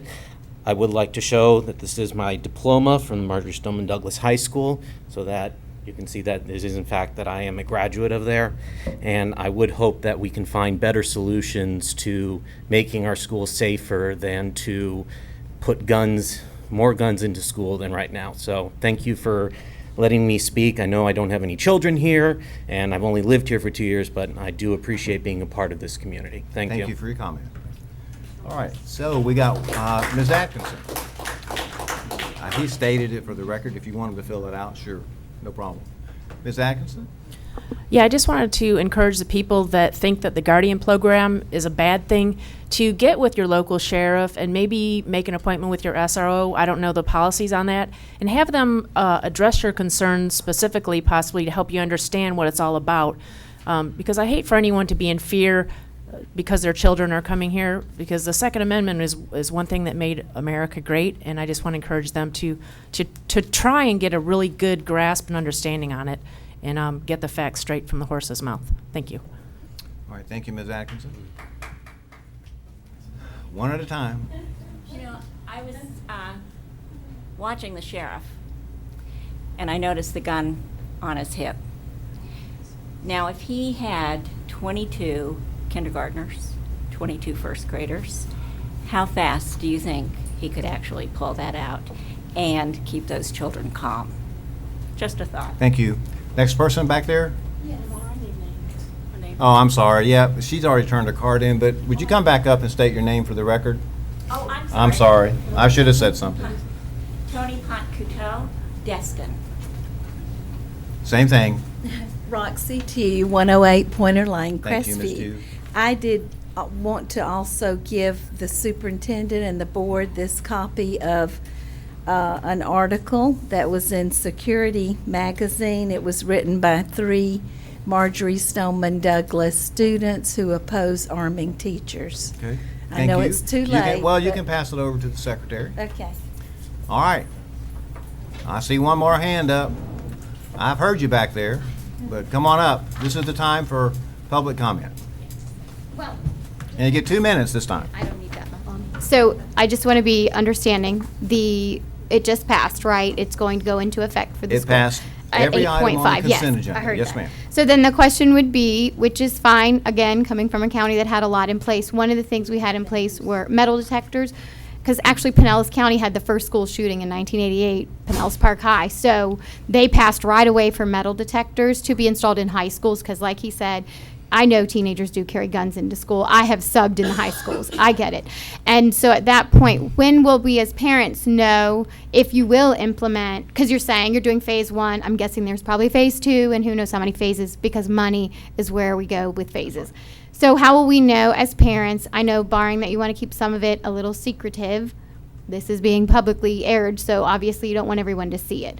How will we know as parents what's going to be in place? I'm totally fine with gun detectors. To me, I think that might have stopped that gentleman at Marjorie Stoneman. You're saying he jumped a fence. If you have a metal detector and it goes off, that again obviously alerts authorities. Will we be aware as parents if a metal detector will be put into a school by a note or a letter over the... It's a good question. And so Yeah, and that's what I was trying to ask while he was know. here. I'm sorry, but we have a Yeah, I protocol. didn't We have to- realize. If we Yes. didn't do it that way, you can imagine. I can imagine. Okay. But I thought since he was a special guest, that's the only reason why I thought, oh, did we understand, and I'm answer sure or we'd ask be a happy to question? talk with you. But Mr. Chambers, I would imagine that your principals will, but I'll turn this over to you to answer her question. No, absolutely. And I'm not going to talk specifically to metal detectors, but there will be Right. specific security measures that principals will be able to share with families. And then, of course, there'll be specific ones where they will not be able to share with families. And I would say that. Okay, And so... can I just follow up and Sure. and just to say that, and I know folks have heard this discussion on TV. I heard it on TV today when I watched that hearing on the Florida Channel live. Single point entry. Yes, correct. I love and- that. And that would, idea. and that would It's be very a well. question that parents would want to know about. And I can just tell you that when you implement something like that, there are going to be some big changes. So if there were metal detectors. We would not know Well- until the students arrived, Well, the correct? principals will be communicating, I think that's what I heard the Okay, superintendent correct. So say, will each with the principal families, individually. because, Okay. because when you reroute Correct. all that traffic. It is into one, it has to be all done orderly. Well- Once you get used to it, trust me, I went to a school that had one, you'll There learn you to go through that one And so- entry. So, but it's just a consequence, and I hate to say it again, Yeah, of the times we live in. absolutely. That was my only question. And so there's going to be some discomfort as we go through those changes, as we pattern our behavior and change our behavior. We're not just going to be able to go in the doors that we might have been accustomed to going in for the last. So will they pick run? Meg's 50 um, years. Will I mean, they that's run gonna something for the change. students to get used to that? You know, a drill to Well, start it's- kind of it's, adjusting them to know, hey, I know you've been going through 9 different entries, but now we're going to go. Will they do that for the students? I think for high school, it's going to be, you can easily kind of corral little kids. You can easily corral middle schoolers. High schoolers kind of like buck the system, so I'm just curious, how will they We've do that through We've summer? gone over 2 minutes, but I'll just say this. Yeah. There will be some repatterning Yes. that will occur. And it's Okay. gonna be tough at first. I'll just tell you, okay? Okay. But I'll leave that up to the superintendent. That's his job. All right. Thank you. Thank you, thank you. All right, colleagues, unless you've got anything else? Does anyone else want to speak? Okay, sure, come on up. Hi, I'm Allison Webb. I live at 707 Forest Street in Destin. All right, thank you. Thank you. Thank you, Deputy. I just wanted to say that these are the times I grew up in. I went to middle school and high school post Columbine.